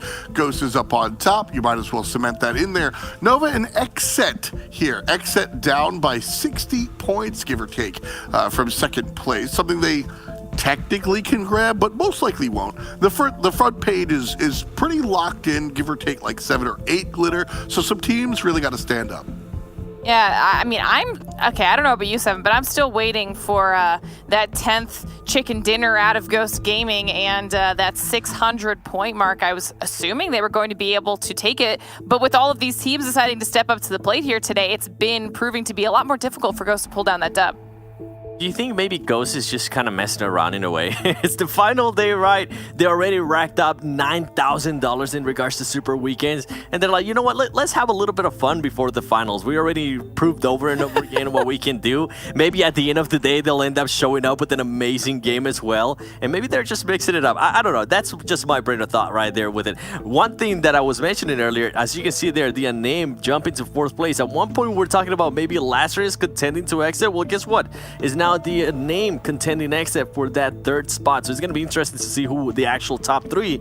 And for the Super Weekend, we go down the list. Mezexis right there, consistent team. The Panthers as well with 310 points. PassionFruit Esports, they haven't been as flashy, but they're able to maintain their 8th spot right there with 43 matches played. Now we go to 19 Esports. We just seen them go lower and lower and lower, but luckily for them, they put up great performances to the point that they knew they were going to qualify to the finals there with 271. Enigma Fan Club 270. They're looking like they're going to pass 19 Esports right there too. And something that I kind of wanted to point out is Enigma Fan Club actually might be on track to get the same amount of kills that 19 Esports currently has. I'm really looking to see which teams are going to turn up the aggressiveness here, Glitter. As we go down the list, we have We Support Farmers with 131 points. And once we show the last page, we're going to see what's the difference now between We Support Farmers and Helping Quit Addiction. Oh, they're okay. So essentially then, Seven, everything that has happened to this point is back to being at the same starting spot we were at the beginning of the day. So it's all been a wash. We've got 2 more games of the day. Clean slate, okay? We're back at the same point disparity. HQA needs to do what they needed to do at the start of today, and We Support Farmers needs to do the exact same thing as well. They've got 2 games to do it. With Helping Quit Addiction, something I want to mention is I feel like we always talk about playing aggressive, but I feel like it's not even like a smart aggressiveness, right? It's just like hot jig spitting down your neck. It's just reckless. I hope they turn it out to be a little bit more smart. That's what we're looking for. We will certainly see. You mentioned Jukes. We're going to bring him in here in just a matter of minutes. Thank you so much to our expert analysts, as per usual. And we're going back to Miramar. Our tour guides will be Mustache Dave and Hot Jukes. Some of the best, some of my favorites. And Miramar has proven to be one of my favorites, in all honesty. Dave, we've seen the action on, honestly, all the maps. It's the last day. Players are feeling turned up. And Miramar, I expect this one to be just as explosive. Very explosive. I mean, there's going to be explosions all over this place. We're going to need 7 on the replay system ready to go. 7 points. 7 points is the difference right now. We support farmers. HQA fighting for that 16th spot. Jukes, if you are we support farmers, I mean, you're giving them the pep talk. You're in the locker room. You're trying to pump them up. What are you telling them right now at this very moment? Don't throw. Don't throw. Don't die. Don't throw. Just play the way you've been playing. As sad as it is, you know, like, I mean, they haven't had the greatest performances, but at the same time, they need to make sure that they play their own game. They can't go and try and just, let's just go force split and try and survive. They're going to get passed up if they do that. They need to know when to play aggressive, and they need to turn it off and play passive at the same time. That's one thing you see all the top squads do. They know when to turn it on, when to turn it off, and we support farmers. I think they're kind of been a little bit of a juggle here, and if they choke it, they're going to go home. That's a fact. That's the hard part, though, you know, because I agree. I think at the end of the day, you've got to play your own identity, play your own game, but also their own game has gotten them to the bottom of the ranking. So you do have to change some things. Perhaps it's a little too late. Stick to your own guns, and then when finals hit, that's when you hit the tape room, you study it all, and make things change. Because I've been looking at these middle of the pack squads, and clearly Mezexis, JCR, etc., something has worked out with those guys backstage to put them in the front of the stage. 2 more maps left. Miramar is where we're going. Hot Jukes and Mustache Dave have the call. I bid you adieu. We'll see you at the game. Thank you so much, Big Papa. Here we go. 2 matches left. We're heading on over one of my favorite maps, Miramar. Let's go. One of these teams right after this game, and the next one up, they're going home. Which one is it going to be? I don't know. We'll have to see. Let's go. Match number 4, baby. Miramar. Let's get into it. Miramar. We need a camera on HQA. We need a camera on We Support Farmers, and some popcorn. Right? That's really popcorn. it. In all honesty, That's like, it. we need to be laser focused on these 2 teams. Like, in all honesty, I mean, I wouldn't mind just keeping an eye on the whole game, because that's really what matters here. These 2 teams have the most to lose other than the rest of the squad. Sure, you may see some teams drop from 5th or 6th, but dropping out of the entire tournament, Dave, oh, that hurts.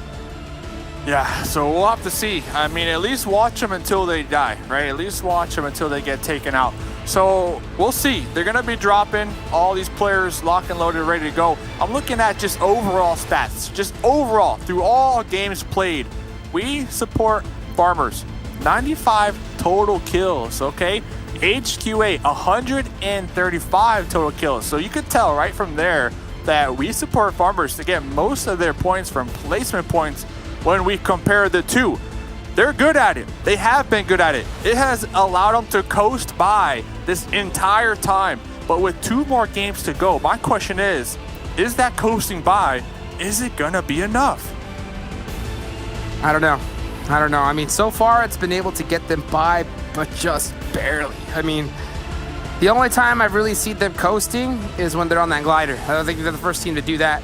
But I don't know if they would want to mess around at all here. They got to take this very seriously, play to their absolute best, because that's what I really want to see. I want to see their best here towards the end. And the reason why I said I want to see them play their same game, Dave, is because I know how much nerves account for here towards the end.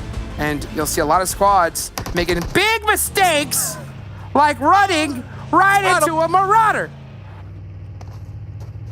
Ooh, 1, 2. I'll take that gun. I'll take that gun, Sully. I don't need a gun, bro. I'll take that AK. You know, one of the strongest, early game weapons. But guess what? Stronger, Dave. A Marauder with 4 wheels, baby. That is true. That is true. Nothing like getting a fist to the dome to start your Miramar game out and to end it out, as now they have a nice little, Rad, nice little water break. Okay, Rad, think about what just happened. Relive the moment and tighten up. One more game to go. Syndicate had a amazing 17 kill winner chicken dinner here today so far. So that squad, they have been just shooting up those leaderboards for sure, trying to get as much cash money as possible. But popping back on into the game here, one of the teams that we have been stressing and we are going to continue to stress, we support farmers.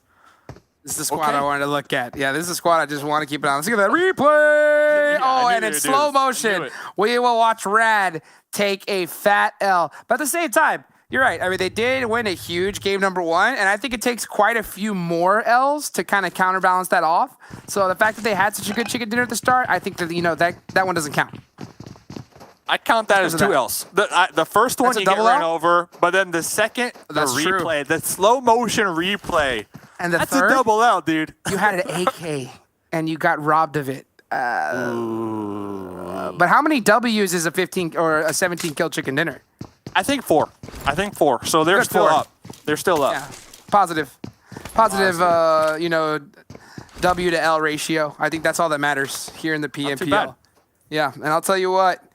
Right now, I think HQA, and we support farmers, it's tied. Yeah. The amount of W's and L's are tied. Because all I know is the W of making it top 16 is the only one that matters. It'll counterbalance everything else out if you don't make it in. So as long as you're able to get those numbers up here in the last couple of games, I think you're going to be pretty happy. Real talk, if HQA or We Support Farmers, if they were to get a chicken dinner right now, I think that would pretty much cement them. Just looking at their overall points as a whole, average points per game, right? One chicken dinner, hey, that's good. We Support Farmers, they average 4.7 points per game, according to my trusty stats that I got over here. And HQA averaged 4.4 points per game. So one chicken dinner between either of those teams, hey man, that's it. That's it. It's crazy to see Ghost have an average points of 13. That's insane. That is absolutely ridiculous. That's how much they've just been crushing it here. Well, it goes without saying. Ghosts have definitely earned their right on the Iron Throne, it may be, because they have been just laying down the law here. Let me ask you this. BTR versus Ghost versus Zeus. BTR. Who walks out alive? BTR. All day long. Dude, you're an NA. How are you going to say BTR? You're an NA hot experience, man. Too much experience. Oh, let's put it this way. I went up against BTR over 2 years ago. Almost the same squad. That's how long they've been playing together. They've been playing together, and they've been playing in top tournaments. Bayo hasn't made it to a global championship in a while. And BTR have been able to compete and show that they can do it at that high level. So as much as I love Ghost, and would I love to see Ghost give them a massive run for their money? Absolutely. At the same time, gotta keep it real, man. Gotta keep it real. I know BTR changed out one of their boys this season, and they still qualified. But Micro, his team, if I gotta check, I believe they came in second place. So crazy. That right there is dude, skill all across the board. So we'll have to see. That's we're talking global. We're gonna get back to regional NA. The disrespect though from Hot Jukes, not going with Ghost. You gotta have the power of the twins. In the chat. The power of the twins. They got twin brothers. How much more synergy could you have, Dave? I agree. We're brothers. I'm just saying, brothers, right? But we're not right twin brothers, Dave. That's the difference. It is. You're true, man. You're true. Hey, when you're right, you're right. When you're right, and that's why. And that's why I want anybody listening to this that is going to be like, oh, blah, blah, blah. That is why I'm more critical of these teams here, because I want to see them be able to compete against those guys. And I know, firsthand watching them, I got to, see BTR in person just a couple months ago in Dubai. And these guys, they're so on point. And I want to see NA make it to the top. So if they make mistakes that I see, I'm going to have to call them out, because I want to see these squads get better, and I want to see them show up on the biggest of all stages, Dave. I'm looking at Zeus to really pop off this year as well. But when we look at our region, Ghost, they are giving us a lot of hope this season. PMPL NA, I mean, they want one more chicken dinner to make it the even 10 chicken dinners. That's what HH told me coming into today. They want to get that one last chicken dinner, 10 grand. But just looking at their stats, their numbers, they are way ahead of everybody else. Let me tell you this. And I'm not trying to gas them up, all right? No. Go for it. You know, Ghost. Gas them up. They deserve it. 281 kills. Whew. Second place is Nova with 182. They have almost 100 more kills than the second place team. Like, that's insane to me. 99 more kills, Dave. And guess what? Being 16th place ain't one. I don't know what I was going to say. But all I know is, you know. You're going to say 99 kills, but another chicken dinner ain't one. Ain't one. I don't know about that because I think they can totally get it. You know, can they get 10 chicken dinners? That would be just the cherry on top, I think, of everything. You know, one thing is for sure, though. I'm just staring at the map feed at this point because all I'm looking at is we support farmers and of course HQA. We see Level X and PassionFruit kind of getting into it here. At the end of the day, you know, this is not a huge change of events. Beast able to get a nice kill, start things off. Other two squads. Circle does go on up towards the center. And we support farmers are a little off center. HQA, dead center as well. So it's going to be interesting to see how that turns out for them. Beast is saying, come at me. Come at. Oh, that molly is good. And that's what you want to do. If someone is hiding behind a boulder, throw the molly on top because it goes down. It drips down. And that right there, perfect. If you were to make a how-to video, that's how to throw a molly. That's how to flush out an enemy from behind a boulder. I'll talk about. I guarantee you, nobody knows about that drip more than Mustache Dave. So definitely listen to him, ladies and gentlemen. That was beautifully executed from Beast. Can Ultron give another one in return? Show him. Not going to be as on point as that molly onto Beast. And beautiful smoke play from Level X to get their teammate up. So they are going to be able to get a nice reset here. So great play from Level X. Great play. Great play. Ultron able to pop over here, provide that cover fire, and hey, look who's showing up out there in the distance. HQA for alive. HQA. Oh, okay. That's the love tap.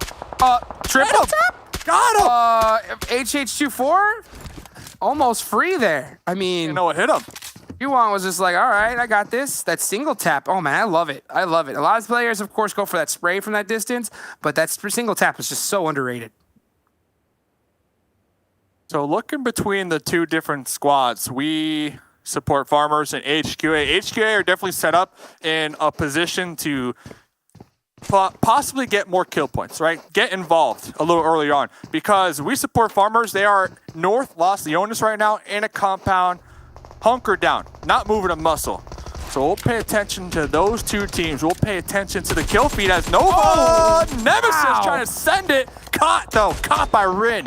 Midair, Rin. I mean, that almost looked like that was out of a movie. He's gonna go and just run over to Shifan, try to get him picked back up. Great support fire there to be able to eliminate JCR pretty much almost completely. Yeah, it's just this last member, SFM, sending it on that bike. Oh. Ooh. And I don't think he meant to do that on purpose, but he is running and doing a very wide rotation, trying to stay alive. HQA. You know where they're going? They're going to get that glider. They're looking for that glider to glide. That thing, I was trying to use it this morning. It's harder to use than I expected. It's a skill. It's a skill set in its own. So if anybody can fly that baby nice and smooth in the air, well, let me jump on that back seat because I'm trying to go for a ride. So we support farmers. Not moving. Meanwhile, though, no, we're moving on. Wait. Okay, the problem with the glider, it's worse of everything, is that it's not like you pop a parachute if you jump out that thing, you know? So if you get caught in the air, you're done. You're done if you get shot at. Because if you jump out, you're going down to fall damage there. So the glider is definitely interesting. I think that if we're gonna ever see it, it's got to be here at Miramar. This is definitely, I think, the place to bust one out. At the same time, you can see teams just trying to Get done on foot. Oh, we support farmers. Here we go. Against Exit again. Catches J7. You know, that one felt good for them. And the rest of Exit are way too split to help them out. So they're going to get that confirm at 1 point. That's big. Every single point is just massive right now for We Support Farmers. Burn them down, baby. You see Payne right there kind of holding that angle. TPP peeking, trying to see if Exit, the remainder of the squad are going to come up and pull up. That's not the case. Next zone goes up. So Exit are looking to reposition to possibly gatekeep We Support Farmers right now. That's the thing. We Support Farmers, they spend way too much time when we see the circle shift. They spend too much time not moving. Meanwhile, other squads take full advantage. They see the shift, it doesn't favor them, immediately in their vehicles sending it. That's the difference that I've started to see here. They're already in their vehicles, like before the circle pops. And the second it pops, they start moving. Like, that's how on point the top teams are. And We Support Farmers definitely a little late to the game. Is Exit going to punish them for it? Get a little bit of revenge? They have the eyes. Kill switch definitely has the gun skill. Tries to go for one. Going to go ahead and switch onto the second. And Exit trying to get that revenge. Oh, gets shut down, though, by Ivorian with that M16. Look at that, 4X. Single tap it away. Beautifully executed right there. So they're going to go ahead, and that's going to definitely detract Exit. But Exit, after knowing that We Support Farmers did kill one of their members, I think that they're going to just full send everything they got on them. Let's see. Juicy up there above, seeing if they can catch another angle, possibly on We Support Farmers and their vehicles rotating. Looks like they're going to be piling right behind Nova, so they are going to have to be cautious. They don't want to feed We Support Farmers, but at the same time, you know, they want to eliminate at least a couple of them to get them out early. If HQA has a good, solid game or a decent placement, that's going to definitely catch them up. Nova going to have all the sight lines, and I'll tell you, Sheepan, that guy is very good at shooting vehicles. Grave he had no choice. He had to pop out that Ronnie. Or that truck, I'm sorry, not a Ronnie. That one is going to be nice and blown up. Sheefan's going to run off to the side, yeah, because that off angle did punish him quite a bit. But Graves stuck out in the open. Yeah, and this is not in the zone. This is not in the zone either, right? It's wide open. We see Grave trying to toss out some smokes. Ooh, but Grave actually going to be getting saved from Exit above, taking some shots on the Sheefan. I mean, talk about an angel. Definitely. That's going to help him out for a few seconds, though, but he has no vehicle. And this next circle is quite a bit away. So I think Grave is going to... Oh, Razor is actually rotating backwards on his vehicle to try to pick him up. So We Support Farmers making a very risky play to pick up their teammate so that way they can have all four up alive. We'll see if it ends up paying off for them. No man left behind. And that right there, that play already different compared to what we've been seeing from them before. The first couple games today, hey, if you get caught out, well, hey, I told you not to go there. You're on your own type of deal. Let's all go our separate ways, try to survive. But that right there, that play to pull back and pick them up, they're already playing a different game here. Yep, and that's the risk that I want to see them be willing to take. That's the team that I need to see, a squad that knows when to show up. And here comes the Pain, only popping a few shots. I think he should have committed to that a little bit more, but maybe he's low on ammo. We're not sure. And they're going to be holding the edge of the zone. Yeah, they need to start rotating even further in because there goes the Panthers trying to gatekeep them. Well, we talk about game-winning plays all the time. That right there, that's that game-winning play for me, for We Support Farmers. Just the ability to go back. Oh, HQA. Squad mate. That's huge because now they have the numbers advantage. Huge, huge. I mean, that's one of those, like you mentioned, one of those micro plays that can be a huge difference maker. And HQA, the only difference they're feeling is the level of shots coming right at them. I mean, they are completely surrounded. They really need to hope that the next zone goes onto them because they have no vehicle. They are stuck in this dip, completely enshrouded by so many teams. You can see AZ just trying to do something for a straw, trying to get an off angle, but then that's risky. That's a beautiful crate as well. Beautiful crate. So HQA looks like Fate is going to be taking some shots. PassionFruit rolling in right from that west side, just a little south of Graveyard. Same thing with Mezexis. So HQA, they need to reposition because this particular spot on the map, well, it's going to get very hot very quickly. Yeah, and you can see them just making a nice smoke wall, trying to get over to Shiwang and playing that as a full group. And it looks like they're going to make it safely for now. Level X and Xset still getting into it. We Support Farmers. What happened to them? Where are they? They are dead center, but they are split. So I'm not sure how that's going to end up working out for them. They're still down that member from early on. They did lose the pain. It's going to be very close. AZ trying to put some pop shots from across the way. And they are more than comfortable just holding the spot, trying to get some kills here. Yeah, they lost the pain because the pain tried to go just into the city north of Dior, and they were caught off guard. So now the other 3 members of We Support Farmers, look at this. Talk about a trench. Well, this is going to be some huge cover for the time being. This is dead center.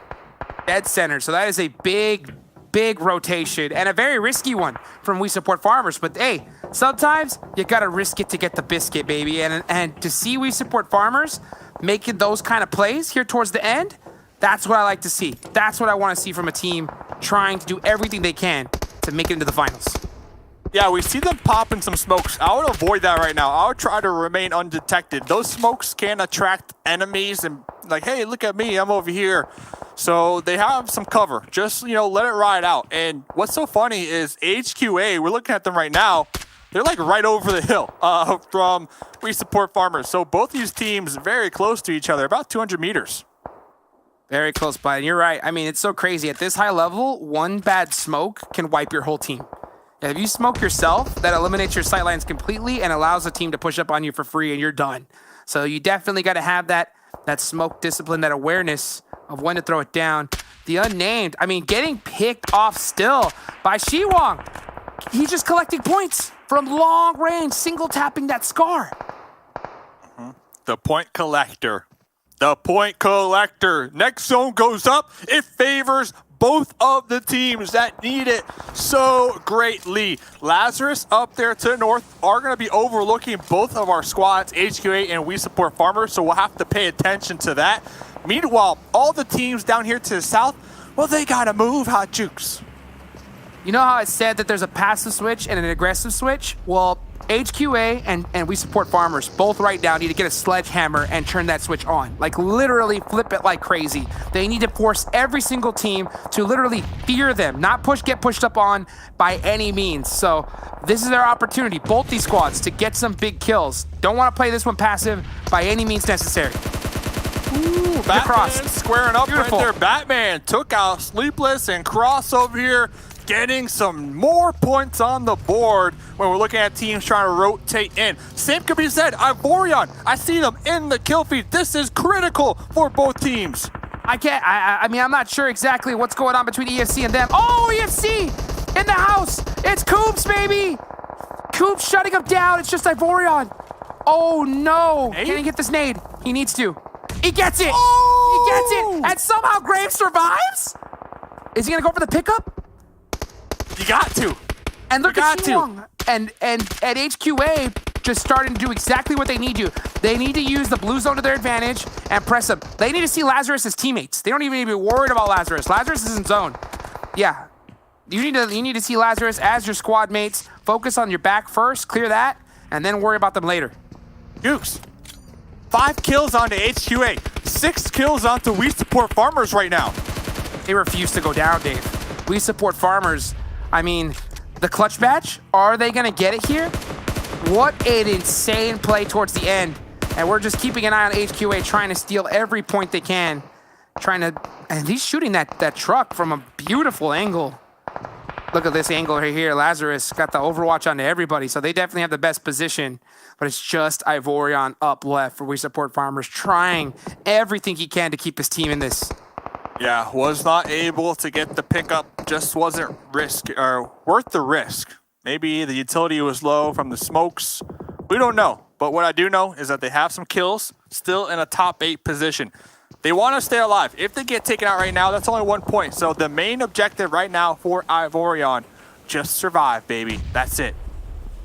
Just survive. You can see Shiwong like a mustache lion inside of the Serengeti, trying to be able to catch some angles, get some spots, give that intel to the rest of his squad to be able to get some skills, some skills and some kills. And the next zone centers up on We Support Farmers. Dave, everything is going right for them. Seriously. I mean, 6 kills this game, already good. Not sure what they're doing with that grenade, though. Maybe prepping it, maybe anticipating the crash from Lazarus. need to be really careful because HQA, they're the team now who have the most to lose. They have to reposition. They are not in the zone. And look at this. I mean, this terrain is just deadly for HQA. So brutal, so brutal. They have 7 kills so far, so they're doing great. We support farmers have 6, but the placement points are going to definitely come into play towards the end with We Support Farmers in a beautiful spot, picking it perfectly. And Ghost Gaming, of all teams to gatekeep you, that's the one you don't want. And HQA do not have a lot of sightlines. AZ's going to have to run on this one, hit the shimmies. Not going to be fast enough. HH24, he hits these all day long. Yeah, open field, HH24, Scar. Oh, no, just a duo. Oh, Telly, goodbye, Flopping. Shiwar. Goodbye, all day long. Telly was licking his lips for that M24. Oh my goodness. Not good for HQA. Ivorian needs to survive. 1-8 from Sixless? Is that the one? Is that the bounce? Oh, goodbye, Ivorian. I think that's it. Oh, it didn't hit him. So surprising. Does Ivorian have it for Sixless in return? A little too far. There goes HQA. Oh, that's it. That's it. We support farmers. They clutched it. They clutched it. Hold up. So now it's going to come down to the last game. No matter what, it is going to come down to the last game, ladies and gentlemen. So don't go anywhere. Ivorian's going to try to create the best lead he possibly can. Top 5, so he's going to definitely get some placement points, but top 3 is where the real points start to matter. Look at that smoke right on top of him, so he can't see a thing.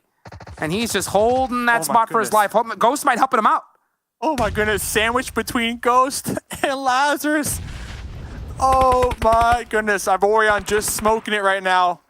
Wants to remain undetected, but Bayo gonna be tossing a grenade, thinking that there might be a Lazarus player in there, possibly. Lazarus, though, within grenade range, looking to do the same thing to Ghost.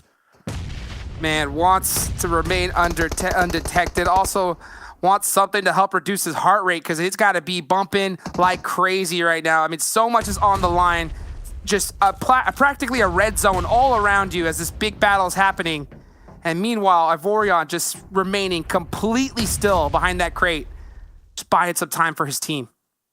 Not moving a muscle. And we still have 2 solos. One from Syndicate. Well, we had one from Dior. They are no longer in the game. So, Brain, I'm curious. Can Brain kind of play spoiler to Ghost Gaming? Brain's going to be down here towards the south.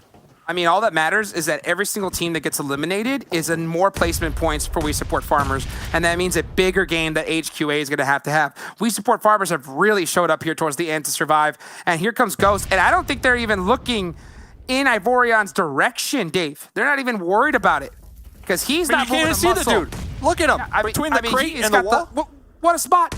The most beautiful spot you could possibly have. So clutch. And Ghost, they already tossed in some grenades into these little trenches, so they assume that it is clear for the most part. And not only that, they had the intel because Lazarus were taking some shots onto HH24. So Ivorian might be free and clear for the time being. I don't even think he shoots at all. If he sees somebody right next to him, I don't even think he shoots. I think he stays completely still. Exactly. Do exactly that. Yep. Don't move a muscle. Completely let them think that is not even taken, because they're not going to see you. Oh, don't do that. Don't do that. Don't let him know. Bayo heard that. Bayo heard that. Yep. No, he didn't. Bayo, he pulled out the pan. He almost panned him. And Ivorian going to steal at least 1 point, but instead goes out in 4th place. I think it would have been better if you would have just remained more calm, try to get some more placement points, because, I mean, Bayo wasn't even looking that way. That's still scary, no clue. To be honest. He had no clue. And look, Bayo was Brain is going to die here. That's so close.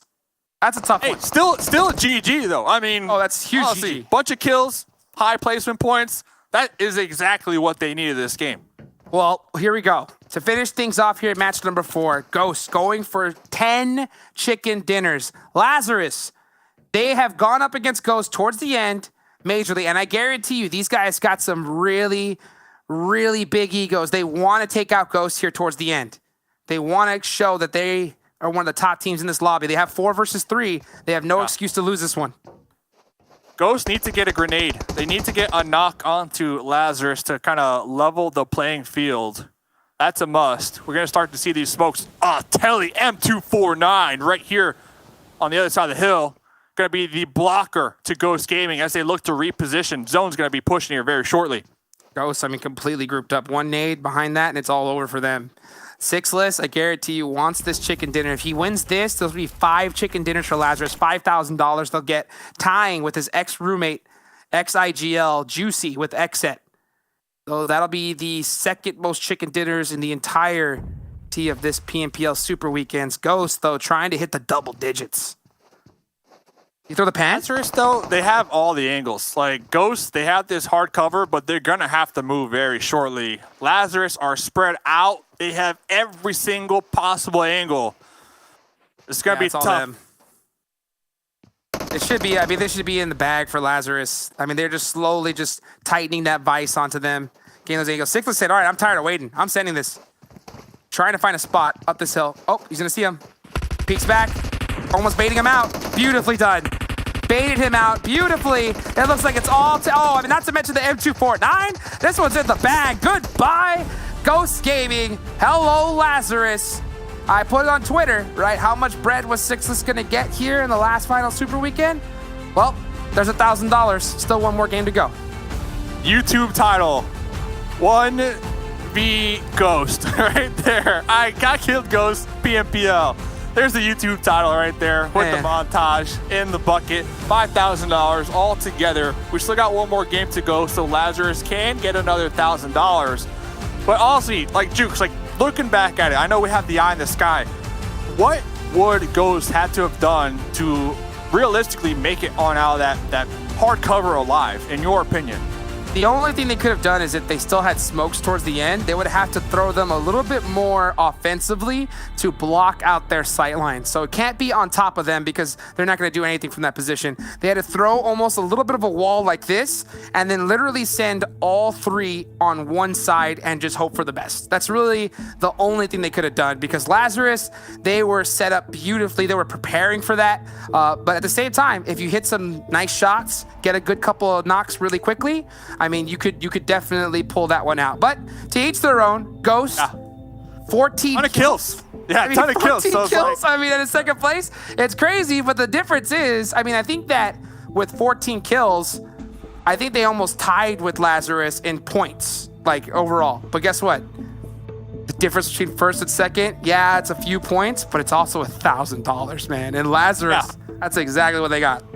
That's the big difference, the $1,000. So with their kills and their placement, that's 26 points that Ghost should acquire that game. But it's all about that cash money at the end of the day. And we were talking about it before this game. HH24 told me specifically that they're looking to get 10 chicken dinners to level it out to that 10K for Super Weekends. One more game to go. It is definitely doable, but we got to talk about the main story. The main story, we support farmers, HQA. This had to have been both of the squads' best game yet here today, maybe even this weekend. Hot Jukes. HQA has to be just pissed at this point. They're like, are you kidding me? Like, all right, we finally got some more points in, and we support farmers actually beats us in points? Like, they could not pass them up. We support farmers are holding on so well, and they did some plays that I think we both looked at and were like, what? Where has this team been? I mean, that play to go pick up their teammate, that took a lot of grapes to get that done. That full send dead center between all those squads to get that spot, that was clutch, and that's the reason why they got this far up. I mean, beautifully executed from We Support Farmers. Ton of kills, beautiful spot. One more game to go for those two teams, but let's roll the tape just in case you might have blinked and missed some of the action. Let's check it out right now. Roll it, baby. Let's take a look here. You can, oh man, the third time. Hey, the third L. The third time. Wait, roll it back one more time, just for the lulz at this point. Solitude getting a nice knock there with that Marauder to start things off. Shiwong, I mean, this guy was just killing it with these single taps from that position. I mean, that dude was just racking up some points beautifully out the car. Look at that tracking from Rin. Nova always showing up to play. I mean, this was just a beautiful match overall. It is so good. And Miramar, you know what? I miss Vikendi, but Miramar starting to grow on me just because of all the kind of further combat that we get here. The mid to long range fights that we get to see. And this right here, prime example. I mean, look at these shots, dude. I mean, the single tap, suppress scar, that was beautiful. Gorgeous, gorgeous. I mean, I can't wait to even just see Karakin in competitive, to be honest, because I mean, that open terrain, not having to worry about all that grass and snakes is what I think makes Miramar special. To see that map come in and be that same size as Sandhawk, that nade, oh man, that was clutch there. To be able to get that good intel from his teammates, and we support Farmers, man, just still hanging on good. Yeah, Ivorion needed to hit that nade because at that moment, HQA were still alive. And at that moment, it came down to 6th place, 5th place. That's a difference of 2 points when it comes to placement points. But Telly, licking the lips. That's exactly what you said. Telly swapping on over to get that headshot right there. Oh, that was nice to watch. That was money at the bank right there. And then, of course, Telly rocking that M249, the squad wiper, just to top things off. Sixless did a good job of baiting him out, using his teammates right there was gorgeous. And Lazarus just beautifully executing a nice chicken dinner. I mean, what more could you ask for, ladies and gentlemen? It's coming down to the last game. The last game. These squads are all in it to win it. And we have 2 teams that want just a little bit more. Because one of these squads, after this next one, are going to go home, ladies and gentlemen. So don't go anywhere. What are you thinking if you're even thinking about doing it? We'll be right back right after this break.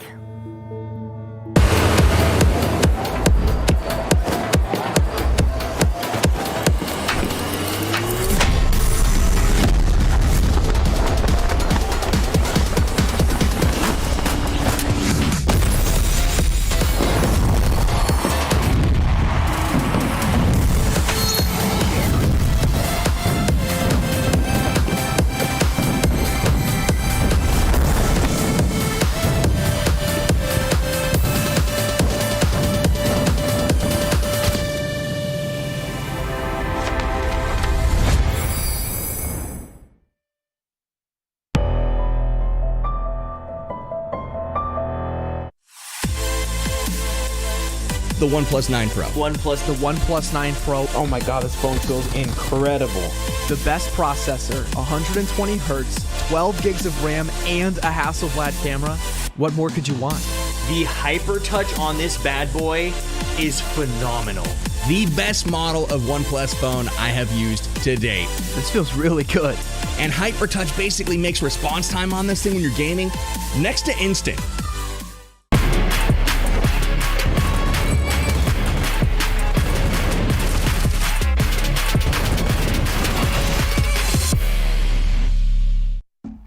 Welcome back to the PUBG Mobile Pro League desk, where we try to make everything look great. OnePlus tries, and they pull it off. Both the 9 and the 9 Pro look and feel good. I spent a lot of time here talking about the insides, the Qualcomm chip, the HyperTouch technology. Let's just talk about how nice the phone looks real quick. You got a couple of different colors, smooth edges, everything kind of where it wants to be, and the buttons. They feel good. So again, there's a lot of X's and O's when it comes down to the phone, but sometimes it just looks great. Never settle. 9 and 9 Pro from OnePlus. Our teams here trying to do all they can to make it to finals. They have one more map in front of them. We'll check on the 4th one here. The 7 Worlds Gaming and Glitter Explosion here to help break it down for you one last time. Now, guys, we took a look at the top of the charts here. And as far as this game is concerned, it looked kind of familiar. Ghost Gaming winds up on top, despite not taking home the chicken dinner. Lazarus is here as well. So, a couple of good teams here, but we support Farmers. They are feeling the heat, 7. They made it to number 3. The team that we've always talked about not being able to engage, not wanting to take engagement. Guess what? They're able to put up 7 kills. In a way, this was a huge clutch. They're going to extend a little bit of that lead between themselves and Helping Crew Addiction. And it's good that they were able to survive more, because Helping Crew Addiction also had 7 kills, but they did end up dying sooner. Overall, it's gonna be a nail biter, and I cannot wait. We have Syndicate there with 10 points. Dior Esports. Dior, do something in this last match that just makes us highlight it, please, because you're definitely not going to be making it to the Super Weekend, and I just want to see some spicy stuff in this last game. We have Nova Esports there with 5 points, as we're going to be going here towards the second page. Glitter, it's some, exit, 3 points. Unnamed, 0 points. Oh. Yeah. I mean, definitely some of the teams we weren't maybe expecting on the second page. Even EFC only coming through with 2, but this was a little bit of a weird Miramar, honestly. And once again, too, we support farmers playing that spoiler role, because I think originally everybody thought that Ghost might be the one taking home their 10th chicken dinner right there. And then Ivorian was like, not today, because he caught Beowulf when he wasn't paying attention and just kind of shut that down. Yeah, Ghost here still wind up with the top total damage. 2,500 is something that I'm just getting used to seeing for some reason. 14 kills, 2,507. Yeah, Ghost, this is where we say Ghost doing Ghost things. Yeah, and I'm with you on that. We're getting kind of spoiled here from these top teams, I feel like, with PMPL, because I'm personally not used to seeing those kind of performances. I'm used to seeing 1,500, 1,800. Then when we get to the 2,000s, mid-2000s, they're like, oh, snap. And then now we're having teams getting super, super close to 3,000 and making it a norm. That's definitely a surprise, but I'm all for it. Hey, NA, as I said before, getting that floor level, getting it even higher, and I'm loving what I'm seeing. Bringing it on up. That's what, not just the top teams are doing that. I think we've seen even the basement of the whole structure be pulled up. And I love that because everybody's improving. HQA and We Support Farmers. These are the teams that we've had our eyes on pretty much the entire time. Not quite the total basement, but they're definitely on the ground floor, really trying to sneak into that 16th spot here. And so, Glitter, I look at these two squads and Farmers have been stepping up. So has HQA. Absolutely. They've 100% been stepping up. And you can see here that even though all of the stats weigh in HQA's favor, 7, it might not be enough at the end of the day. Yeah, it's going to come down to the last one, and they're currently averaging about 7 points per game, which, I mean, it's good, right? It's good to see, but considering right now We Support Farmers is ahead by 11 points, they're more than likely going to have to double that. HQA needs a win and a consistent win, because we don't know what we're going to be expecting out of We Support Farmers. We've seen them, especially this day alone, just kind of outlast them more. Just play about position. Just play for those points in regards to your position at the end. And so far, it's been kind of working for them. But Glitter, We Support Farmers has turned it up. Yeah, this is the most damage we have seen from them in quite some time. And this is all we were asking. This is all we wanted. This is the type of gameplay that they needed to be doing from day one, whether that was of the season or just of this super weekend, because this is the type of gameplay that puts them on the same level as the rest of our squads. We've seen all of our middle teams start to step it up today, and now we're seeing that We Support Farmers is deciding to do it here in one of the most important moments that they could have decided to do that, which is especially taking advantage of the fact that today is actually one of the lowest damage days, or it is the lowest damage day for HQA of this entire super weekend, 7. Yeah, and for me, I gotta give a shout out in regards to We Support Farmers to Grave. So far, he has put up a great performance, especially today. By himself, he has done 5 kills, and then we have some of the other players there from We Support Farmers being able to get a kill each. And right here, I mean, this was huge for Grave. Being able to get any point that you can, being able to get 2 extra points, adding to that lead. It could always come down to just a simple kill. And something that I really wanted to mention with We Support Farmers, and that we just keep seeing over and over again, and it's becoming a trend, is when they are forced to fight, they don't like taking fights, but when they are forced to fight, they can do so well. I'm not sure if they're just not confident on themselves. I'm not sure if they just didn't expect themselves to be at this stage, but We Support Farmers, you guys got this kill. You guys have been able to actually on that last match, you were able to outgun Exit in 2 positions. So I want, at some point, if they do make it to finals, I want them to see how they will play if they were a lot more aggressive. I think that's for certain. After struggling to get to finals, if they do wind up there, I'm sure. So We Support Farmers will reflect, look at some of the tape, and then move forward, just like we're going to do. Thanks for looking at the tape with us, guys. We will bring back Glitter and 7 to wrap up the show after our 5th and final map, which is what we're going to do. Hope you guys have been enjoying the show, whether you're watching on any of the platforms. Of course, we do have the availability to watch in-game as well. Should you pull up Esports Center in your PUBG mobile app, you have access to a whole bunch of really cool stuff. Just for watching, you're going to be able to earn points. With those points, you can get a whole bunch of cool things in the point shop, even qualify for some extra cool stuff via Lucky Draw. What you want to do to multiply those coins, you put your points on the line to wager and see if you can guess a winner. And that's how you get absurdly large numbers of points. And the top 3 players that have the most number of points at the end of the week, April 18th, will get a permanent outfit. That's not something to shake a stick at. But definitely want to get involved there in the Esports Center one more time. That's in your PUBG mobile app. Alongside us for one last map for the end of our Super Weekend. Hot Jukes, Mustache Dave, who else better than to hang out here? One time, Jukes, you're channeling something. You're feeling it now. Dude, I want to see it, baby. I want to see, this is it. I mean, this is like such an intense moment because literally, I mean, you talk about permanent outfits. Well, one of these teams is going to be permanently out of this tournament after this. I mean, this is time to clutch up. And in all honesty, 11-point difference, the way we're starting to see We Support Farmers play towards the end, I think it's chicken dinner time at this point. I think if HQA want to move it on, got to get that. It's either first or your last, in my opinion.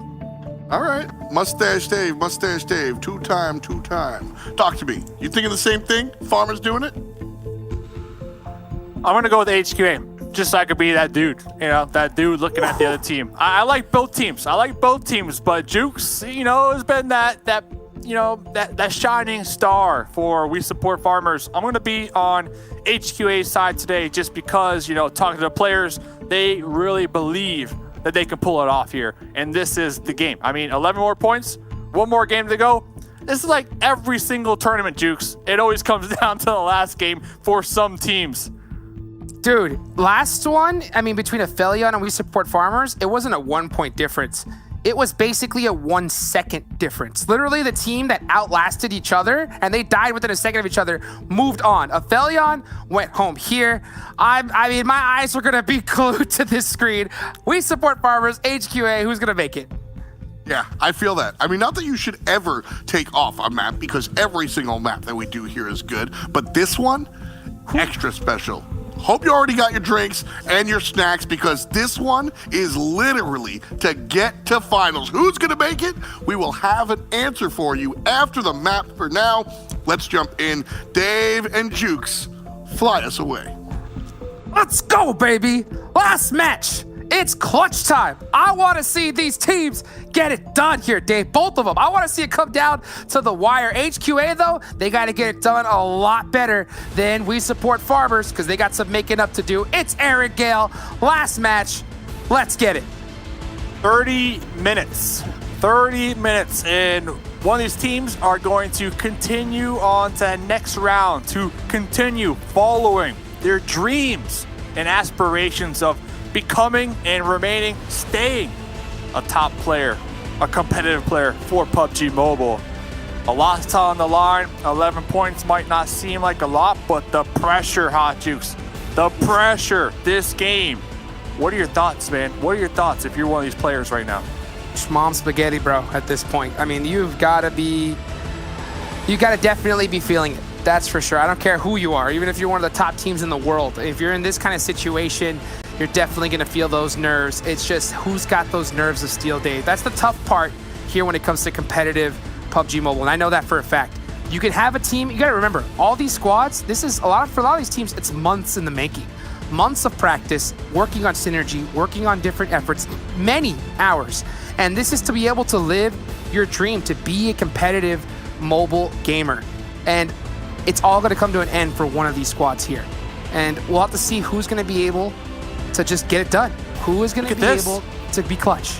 We support farmers? We support farmers. Not our side, baby. Farm. Not going to farm.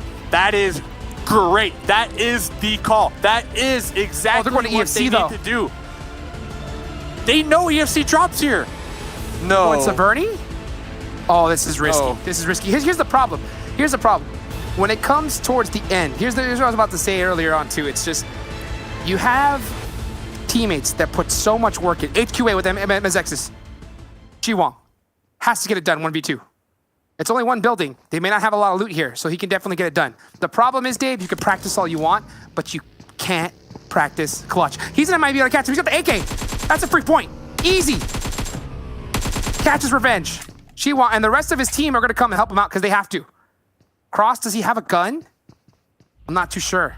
Rage is stuck with a mini. That's like one of the worst guns you can have to start things off. No vest, 1 bullet from that AK. Jiwang has all the advantage here.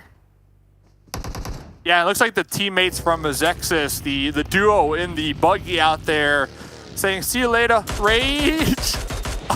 That was beautiful. That was actually beautiful because that baited him out. So now they know exactly where he is. Yeah, that was perfect because if he got knocked out that vehicle, he's getting thirsted instantly. So that was able to get this secure. And the good thing is with them finishing this off quickly, it's not going to mess with their loot timing. So they're going to have just 2 kills and it's going to be business as usual for them. We support farmers. 9 points. 9 points now is the gap because of that. Yep. That quickly. That quickly. And we support farmers with having Xset on their back. Yeah, they're in Stalber, bro. I wouldn't be surprised if they go all the way to Kameshki at this point. Like, they want to survive. Yeah, they're way out here playing it extra safe. Man, if Xset was over here, then they would be like, how the heck is this happening? They must have a magnet on them. But yeah, we support farmers playing it really safe. But here's the issue, Dave. This is what I was talking about. When you start mixing things up a lot, you have HQA playing their same game, and they have 2 kills to start things off. Yeah, but honestly, they had no option, right? Because I'm looking at the map. I see Xset. They are in vehicles. They went from farm. Now they're in Milta, and it looks like they're heading towards Milta Power. Like, Xset are hunting. They are looking. They're searching for We Support Farmers this game. They want to take them out. Like, this is the game to do it. Fortunate for We Support Farmers, they did opt to go all the way up there to the top where they know for a fact nobody goes. Stalber, all the way up there. The only downside right now for me, in my opinion, is the zone. You know, circle number 1 does not favor this side of the map. So it's going to be a challenge. Hopefully EFC kind of push ahead of you if you are We Support Farmers, and they can kind of clear that path. And if Pain can keep tabs on the rotation that EFC does, or maybe they even know EFC and their rotational pass because they looked at the VODs. Maybe they planned for this. If they could follow in their footsteps, let EFC do the heavy lifting, that could be the play for We Support Farmers. I wonder what their play is going to be here because they're going to have to make a little bit of a coin flip of trying to rotate into this next zone because the way this next circle is positioned, pretty much every single way to try to get into it via vehicle, there's going to be some type of choke point. There's most likely going to be a squad holding that edge. So We Support Farmers, yeah, big brain play to move up here to play it safe, but they're going to need even bigger brain to try to get into this next zone because, I mean, there's so many teams. I mean, literally almost every single squad in the lobby is going to be gatekeeping at this point. We'll see.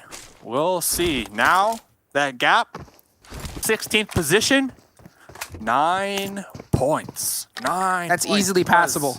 Easy. HQA on the flip end of this one, they are going to be right there on the edge, just a little south of Rozhawk. With level X, yeah, that was a nice pan. I like it. I respect it. With Rozhawk right above them. So both teams, you know, they're okay. For the time being, they're okay. They're doing okay. I mean, HQA is doing a little bit better because they definitely got 2 points, which is really helpful in the overall scheme of things. It's going to come down to the wire here. It's going to come down to the final point. Last play is what's going to really decide who's going to make it. And that's the crazy part, Dave, is all this work, all this effort is literally going to be decided from just a couple of moments. And it's really to see which team is able to make those moments shine better than the other. 25 minutes to be exact right now. 25 more minutes. And remember, ladies and gentlemen, like We Support Farmers, HQA, all these teams, they had to compete in league play to qualify for the super weekends. And we had 3 super weekends, all right? Looking at both of those teams missed 1 super weekend. Interesting fact. So this is their 30th game overall. And all of that competition, all that practice, all those hours that they put in behind the scenes, coming down to about 25 more minutes.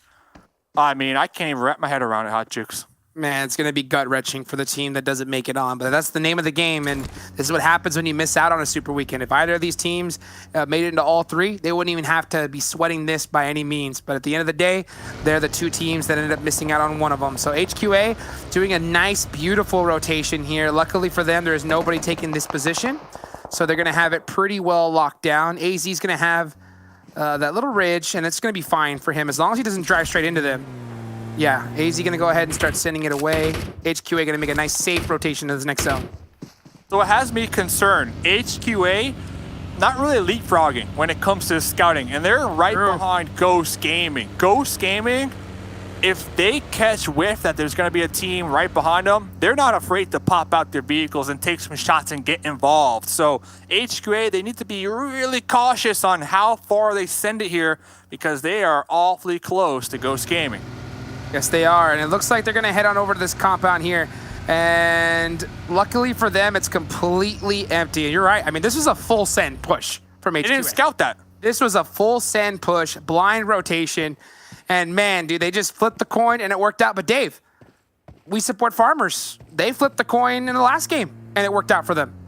So we'll see if this is going to be that little coin flip for HQA that just so happens to just be on the side that they called. That is so true. Oh, whoa. Okay, look at Slicky go. Points. All right. Look at this. I'll park this right here, baby. That's it. Stay right there. Don't put go the nowhere. E-brake on. You know, put the E-brake on. We should be good. So HQA, okay, they have these compounds. Yeah, they made it, all right? Yeah, it was a YOLO send, but they made it. They're okay for the time being. Now, what they have to worry about is overexposing their angles, you know, too much. Because EFC right over here, yeah, there's some trees, there's some cover kind of blocking them. But if ESC, if they catch you outside, if they catch you in that window, they're going to take those shots and knock you out. Like, they have the power to do that. They're going to full send you. If they get a knock, they're going to full send. It's a risky full send. That's what's so good about this compound. I guarantee you, this is one of Beowulf's favorite positions. I guarantee you, he loves this spot. He's been going here for over 2 years. This has been his main, rotational areas. So, Ghost, Beo, he's going to be looking in this direction. I know that for a fact. All I know is that HQA, this is a very good position to hold it down. They just cannot let any team push up on them for free. We support farmers. Here they go. Getting beat up by the blue zone. They're going to be coming in super late. And talk about a coin flip, Dave. This is going to be a big one for We Support Farmers. Big one, because not only that, they're flipping the coin that nobody's going to be up here camping those bridges. Nobody's going to be up there on top of the mountain overlooking here and trying to gatekeep any stragglers that come in late. And to make matters even worse, all right, the next zone, we still got a ton of water in play. It did shift down there towards the south, so it's going to be a tight one.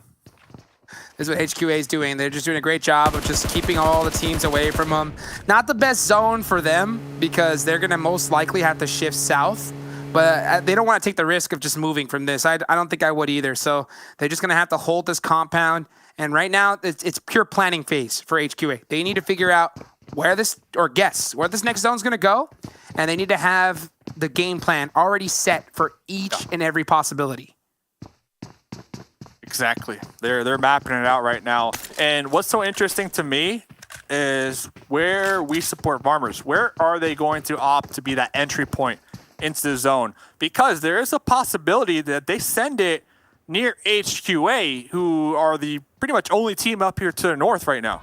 That'd be so risky. I think that most likely they're going to hug the water all the way around and try to get in through Primorsk. I think that's probably their safest bet. I think if I saw this circle without looking with the eye in the sky, I think that would have to be the play. And it looks like they're doing something pretty... I think that's where they're going. Yeah, and that makes sense. Yeah.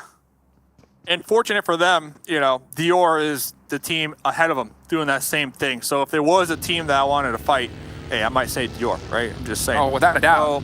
But that might be a team, especially if you're looking for some points. I mean, they're demoralized as it is. They know that there's no chance for them to make it in. So, yeah, if there's any squad, if you're We Support Farmers, that's the one you want to go up against. X set, putting in some shots. J7, feeling a little extra confident, making some plays here on the beach. They're holding a pretty darn good position. Next zone, starting to close. This one is, and it's going to be huge where this next circle shifts for all these teams, but especially HQA and We Support Farmers. Yeah, they're hoping it goes to the north because that's pretty much where both teams are currently residing. So if that is the case, well, they'll be able to catch their breath. They'll be able to relax a little bit, just a little bit, and plan out their next phase. If it goes towards the south, well, then that's a whole other story. HQA, they need a top 3 finish here, in my eyes, to move on. I don't think they can allow themselves to settle for anything less than that. because we support farmers. You know for a fact they're going to play this ultra passive, and that's exactly what they're doing. So they're going to definitely get some placement points, and that means that you're going to have to put up some even more points to pass up those. And right now, HQA just holding on, waiting for this next zone. AZ, he's going off to the side of Pachinki Hill to get some real estate and to get some intel, and it's going to pay off because look at that next zone. Ends up going right there. So HQA are going to go right to AZ, and they're going to hold that spot for their lives. So you're We Support Farmers. Where do you go now, Hot Jukes? That's my question. Oh, you cry. You cry.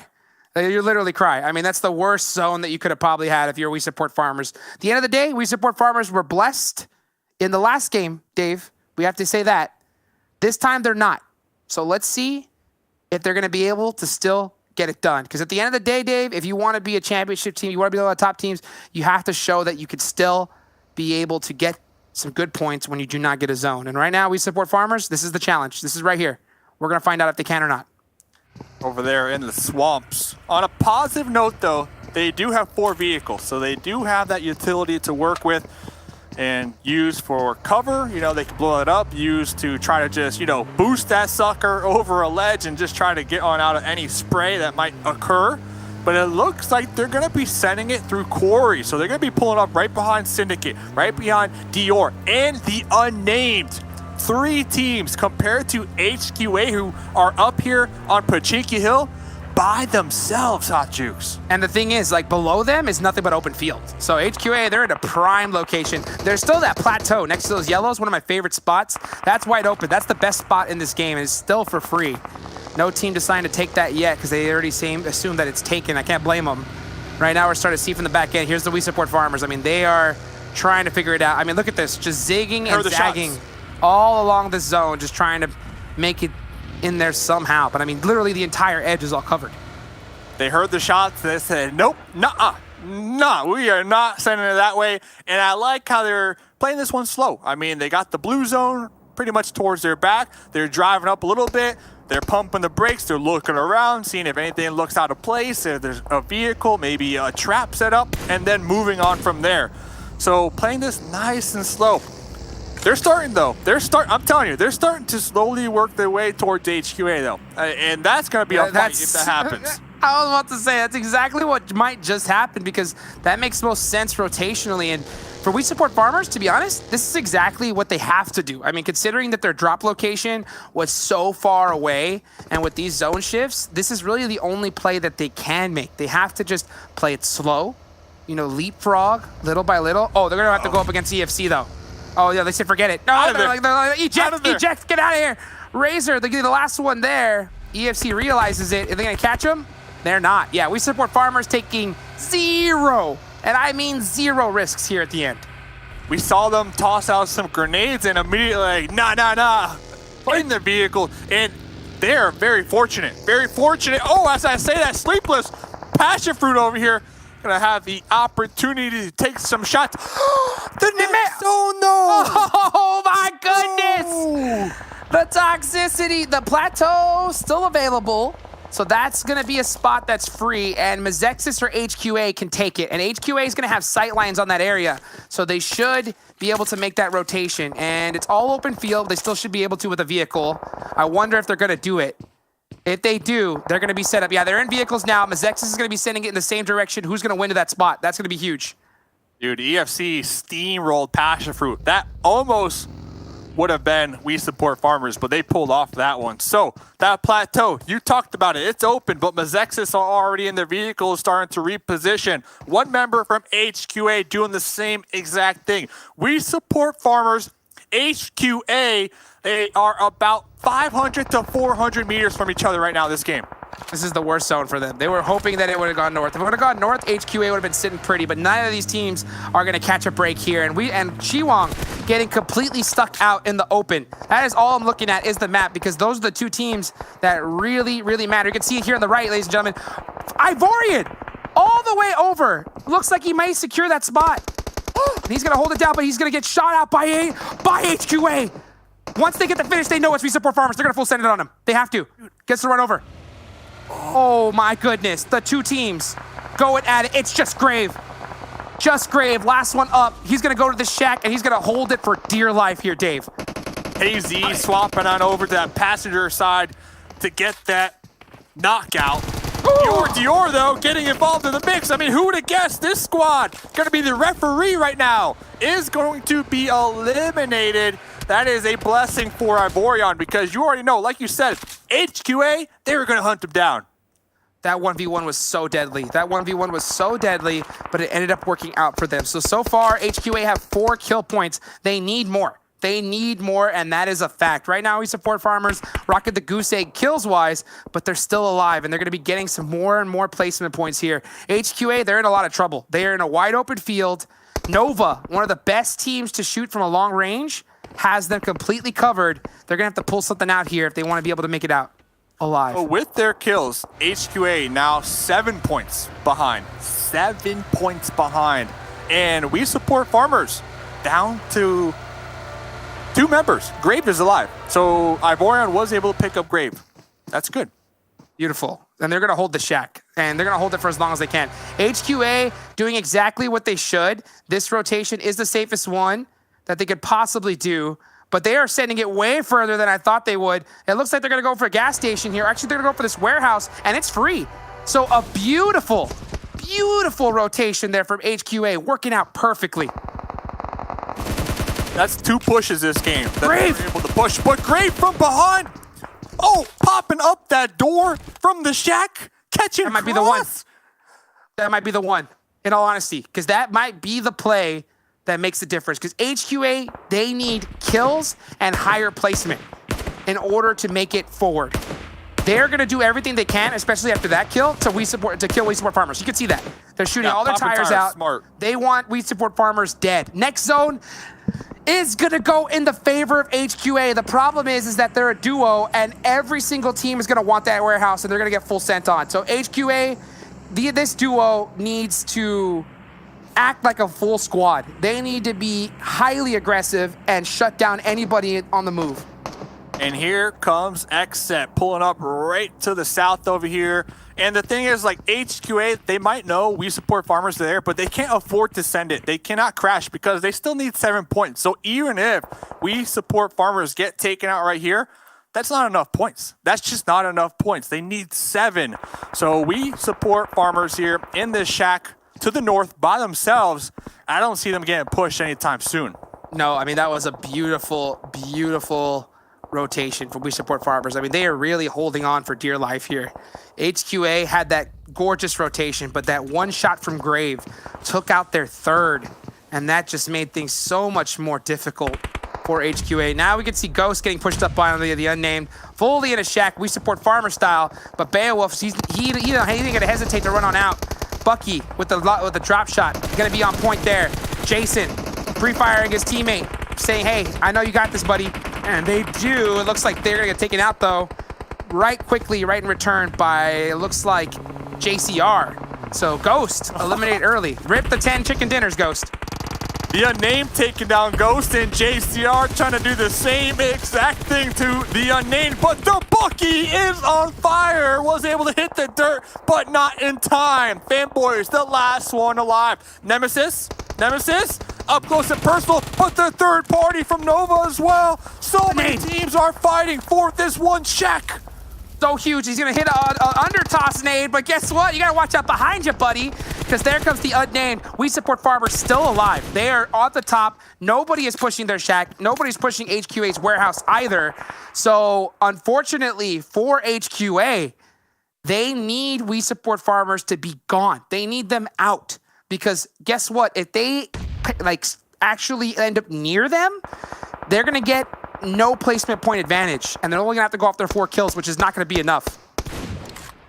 In my crystal ball, for some reason, it's looking like the next circle is gonna go north. I'm just putting that out there. I think it's center. Putting that out there.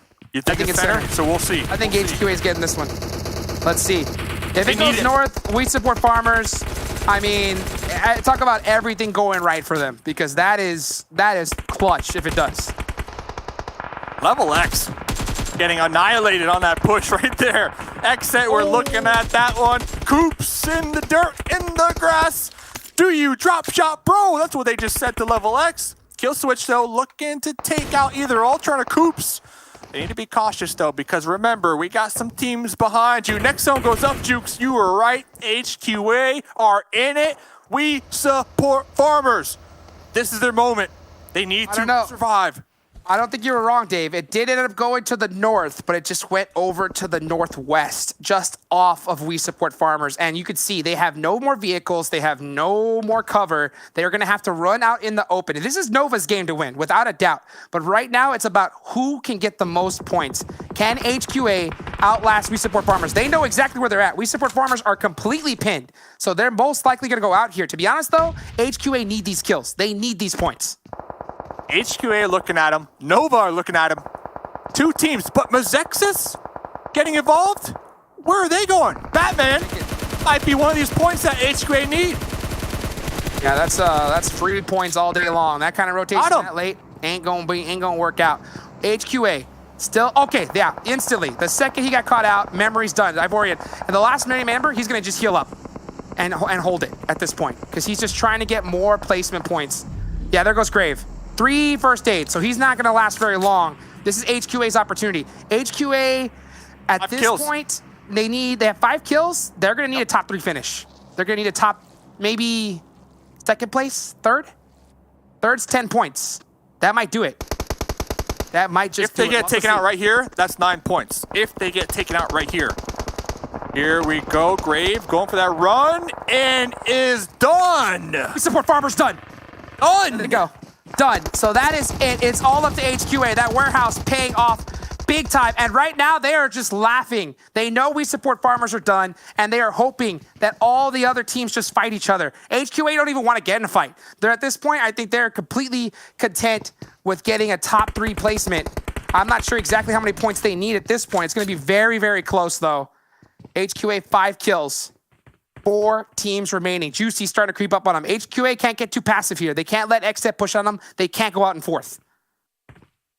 Let's see what they do. If they go out right now, that's 8 points for placement points. But XSET 4 up right on top of their doorsteps, knocking at their door. 2v4. It is going to be a tough challenge for HQA. They need to land a grenade. They need to clutch this one out. Honestly, they need to get these kill points, like you said. Oh, and they got zone too. So all they got to do is hold the warehouse. They're going to hope that XSET just completely stays there. They need to smoke it. They need to smoke these doors. I don't know if they have any smokes left, but that's exactly what they need to do. They need to just say, hey, XSET, you just stay right there, buddy. You know, you stay right there behind that warehouse. You know, we'll stay here. We'll focus on top 2 later. You know, but please don't look in this warehouse. That's exactly what they're hoping for. Yeah, they need to throw. They need to throw some. There's a smoke. There's a smoke. That's perfect. That's exactly what they need to do. And then just pre-fire. Oh, that smoke inside though. That's gonna be deadly. Can I get the nade? Ooh, there's a grenade on Juicy. Oh, right behind him. Right behind. That smoke from HQA. That's blocking their sight lines. So XSET, they definitely have the opportunity to push into here if they wanted to, but they're trying to get this grenade splash damage first. And there's a molly to block the doorway. That's perfect. That's what they need. Trying to get top 3. Oh, if they can able to outlast level X, that's going to be some big placement points. It's going to come down to the wire, to the last point here. Ultron, barely inside still. HQA, yeah, XSET, they don't mind chilling here. They don't mind chilling here. They're next to the zone. They don't want to just press this fight for no reason. And neither does HQA. So we'll see if they're able to outlast Ultron from level X. Or will he shut it down? There it goes. Ultron's dead. Top 3. Top 3. 10 points if they get taken out right here. Can they win it? Can they win it? It's going to be so... This is going to be clutch, Dave. This is going to be One thing to note, Nova up there on the north, they're kind of providing support for HQA's compound, for their warehouse, for their doorstep, because if XSET push over there, Nova have sightlines onto that one. So HQA are just trying to hunker down, bunker down, and not get taken out. Imagine if they get second place, Jukes. That would be huge. I think that's the one. If they hit second here, I think they're going to be definitely safe, but I don't think they can be comfortable right now with what they have. The problem is going up against 2v4 against XSET, that's going to be really, really difficult. And to be honest, that's exactly what's going to happen, most likely. Unless Nova comes from the other angle onto XSET. That might be brutal.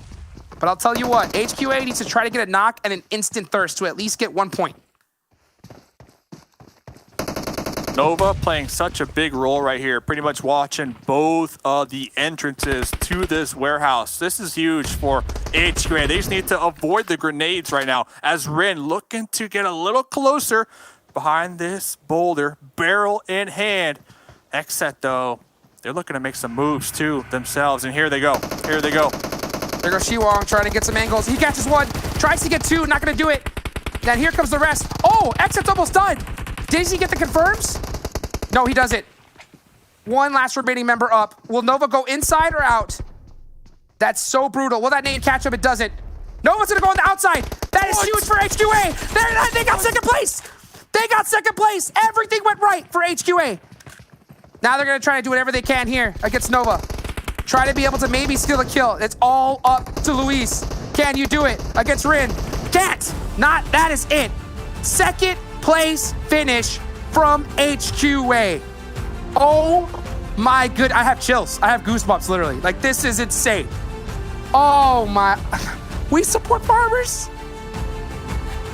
Was it enough, Dave? Was it enough? And I'm telling you, Dave, we have talked about it so many times. How much just 1 point matters. Not just 1 point, 1 second matters here in the PMPL. It all came down to this. This is it, Dave. We're gonna find out who's making it and who isn't. And if they qualify by only 2 points, that is because of Nova's decision to take out Xset first. Because the difference between second and third is 2 points, dude. That's so true. That's 2 so points, true. dude. Nova played such a big role right there for HQA at the end there. If you're right, if there is a 2 point, if there's 2 points or less difference, if Nova goes in that warehouse, then HQA is done. But the fact that they went outside to Xset was able to get them just those extra 2 points. And at 1 point, I don't know. Ladies and gentlemen, we'll have to find out who's going on to the finals. Don't go anywhere. That's it for me. Mustache Day, baby. PMPL. Let's head over to a break. Let's go. No, they're crazy.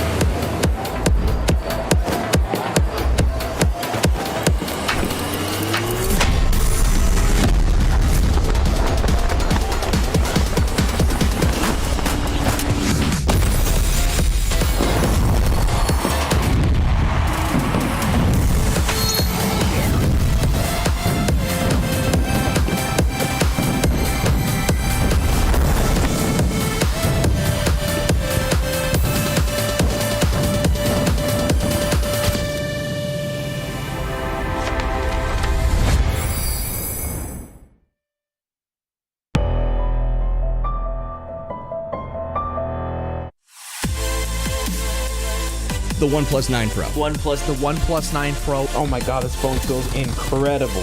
The best processor, 120 hertz, 12 gigs of RAM, and a Hasselblad camera. What more could you want?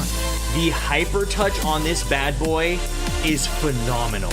The best model of OnePlus phone I have used to date. This feels really good. And Hyper Touch basically makes response time on this thing when you're gaming next to instant.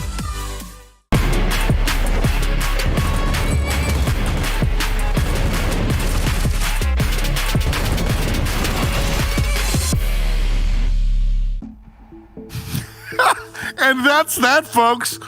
That's the end of Super Weekend. Let's see who's going to finals, baby. Up on top, it's Ghost Gaming. I got to give a shout out to Nova Esports real quick. We're not going to look at the match rankings because this is what's important. Nova do get 19 points or 19 kills in that last one on top of the chicken dinner. But ladies and gentlemen, friends and enemies, this is your top 8. This is your top 8. We've been talking about it all day. You've heard us talking about it even since yesterday. It came down to the 16th spot, and that's what I want to see. I want to see if We Support Farmers was able to hold off HQA, or if HQA did just enough there at the end to be able to pass them. So without further ado, my boy Adrian, change the page for me and show me who's gonna be going to the finals here and who's gonna be in 16. I'm ready. There it is. What? Let's go. Let's go. Helping I'm sorry. Edition. By what? How many points is this? Oh my gosh. So 16th place, folks, is 152 points. Helping Quit Addiction here hits 152 to qualify. As we turn the page here to see number 17, Helping Quit Addiction has qualified for the finals by a single point above We Support Farmers. Oh my God. Okay, we knew when we were watching this match that it was going to be close. I did not realize that it was going to be this close. Okay, essentially then, HQA manages to outlive Ultron, right? So then they get into a top 3 situation. And literally, if Nova didn't push in and take that fight with Xset, then that would have been the deciding factor for HQA. Nova taking the fight, and we saw HQA able to put some damage out onto those Xset players, help get some of those knocks. They weren't even able to clean up some of those kills, so we didn't know how it was going to go. And 1 point is what ends up separating We Support Farmers and HQA after a weekend-long battle for these two squads to see who makes it through to finals. And HQA is going to be our 16th and final team that does make it through. It was We Support Farmers to lose, and they did that. The whole match, they played it so safe. They played it to the end. As we go here to the map ranking, and Glitter, I mean, we were seeing it, we're like, oh my God, they're playing just for the extra points. They're playing. Meanwhile, Helping Quit Addiction was putting themselves in the mix. Luckily, they did end up getting blessed by the zone. Not only Nova, they ended up getting blessed by the zone there at the end too. And wow, just wow. I'm in shock right now. HQA players, for all the HQA players, HQA fans, do me a favor. Go follow all the Nova Esports player on every social media. Because that was a huge favor that they did right there. And I think what happened is that maybe Nova thought that the HQ players might have been out or something, just in the mix of everything going on, and they just pushed the down players that HQA was able to put. Oh my goodness, that was I'm so hyped right now. So many things to talk about. I mean, there are. I mean, what's on your mind, Glitter? The floor is yours. Okay, well, first of all, we got to shout out Ghost. They finally broke that 600-point barrier all the way up there in first place. They didn't get the double-digit chicken dinners, but the 600-point, that's just insane. I mean, especially the fact that they did it without a final chicken dinner, so huge ups to them. Nova, today, this super weekend, this is a Nova that we saw at the very beginning of league play that we were hoping carried through. They kind of dipped down. They brought it back with a vengeance here, especially in the final game of our final super weekend, heading into finals. A 19-kill chicken dinner? Are you kidding me, Nova? Do that every time. Like, Seven, what are you thinking? No, I'm with you on that. I'm with you in regards to Nova. I mean, if you go back to the first day, we have always talked about of Nova consistency. And they finally were able to show us that. We had some up and downs with them, but for them to finish off in second place, I feel like that's huge. Exit, to be honest, congratulations, Exit. You do have veteran players in there. You do have players that, in a way, I thought this might have been the last tournament. And I'm so happy that they're doing so well here. The way they were able to adjust to certain stuff, the way they were able to hunt down people there on this finals. They made it really exciting for a lot of us. The Unnamed, a big surprise as well. We saw the consistency out of them. We've seen so much stuff out of them. And look at this right here. Ghost Gaming just dominating every single stat, Glitter. That's it. So this is obviously our first and second place teams. I mean, they have their radar looking exactly the way you would want it to look right now. But the fact that, honestly, that Nova is even remotely close to their damage right now for this radar is kind of crazy to me, because that's also a huge shout out to Nova for picking it up in the end. I mean, they were trailing behind. Everybody was trailing behind Ghost in kills, but Nova's able to break the 200 mark, which is a massive pickup from where, we had started with this super weekend. just in general, we've started to see so many stellar performances from a lot of these squads. We saw a bunch in the middle that decided to start picking it up today. We saw a massive improvement from Level X that we were following for a long time, from Super Weekend 1 and 2 into this one. I mean, Enigma Fan Club only played in 2 and hung with everybody the entire time. There's so many teams that we're going to be able to follow in the finals.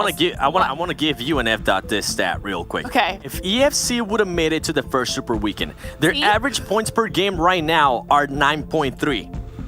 Third place, Exit, average about a 9.3 throughout all the Super Weekends. We're talking about EFC, obviously, if they would have made it on the first Super Weekend, they would have been pushing for this third spot. And now, keep in mind, going into the finals, we're not going to have Super Weekends. We're not going to have League Plays. No, it's straight up 3 days of full of games. It is going to be exciting. Ladies and gentlemen, I cannot wait. HQA showed up too. HQA, yo, listen, please, you have a week. Just find ways to be aggressive, but be smart about it. You guys have the fragging power. You guys can definitely last until the end. And I want you guys to be a surprise team. I want you to shut everybody up too. Let's go. You know, I like that you point out that disparity, because I think at the end of the day, when we look at these squads, finals is going to offer everybody a clean slate. These are our top 10 players with respect to kills. And again, there are 3 members of Ghost on the first half of the page. You know what? Okay, shout out to Spec for being able to hold on to this first place spot for literally the entire portion of League Play, but 7. We got Rin and Ran up in 3rd and 4th now. Yes, I mean, today with Rin, he was able to just put up a great performance. I think today alone, let me see if I can actually, I'm not going to be able to see it, but he put up an insane amount of numbers, even this Super Weekend alone. I also want to give a shout out to Killswitch. This is a player. I've been calling you out every time, man, because I know you got the skills for it. I've seen what you're capable of, and hopefully your teammates keep on pushing you, because I know you can be that Carrillo of NA without the drama. I'm just so happy, and I'm also impressed by HH24. HH24 has had an amazing tournament, an amazing Super Weekend. He went from being the problem for the team that he usually plays for to now being the problem for the other teams. Oh, listen, right now, I'm just so hyped up. You guys have no idea. I think we have an idea, man. I think we have an idea. You've been barking on stage for good reason. You know, we're putting a bow on all of this fantastic competition. And, you know, this is the stuff that we turn up for, right? Super Weekends, yeah, Ghost Gaming has been locked in. Yeah, Xset, we know they're going to finals. But this fight for the chance to punch your ticket as number 16, this was incredible. Again, folks, a single point separates our 16th place team, who gets to go to finals and have a fresh slate. Everyone starts with 0. And our 17th place team, 1 single point. Sometimes it comes down to a single kill. A single bullet, a single shot here is what gives HQA their shot to make it to finals. As I said, when it comes to finals, we shake the Etch-a-Sketch. Everything that we did earlier is just a memory. It's a chance to look at tape. It's a chance to review what they do, but it is not a chance to lean on former victories. You've got to forge your path forward. And so Ghost started pretty hot. Some of these teams have picked up steam, and they might not have been able to catch up. Finals is a chance where we equalize it all. All these teams are going to get excited and make some noise, and I hope you join us there. Thank you so much for joining us through League Play and through our Super Weekends. Just the mountain of finals in front of us. For all the commentators, analysts, production members, chat people, everybody that works to put this together, and everybody that works to watch it at home, we appreciate you. We love you. We'll see you at finals. Peace and much love to you.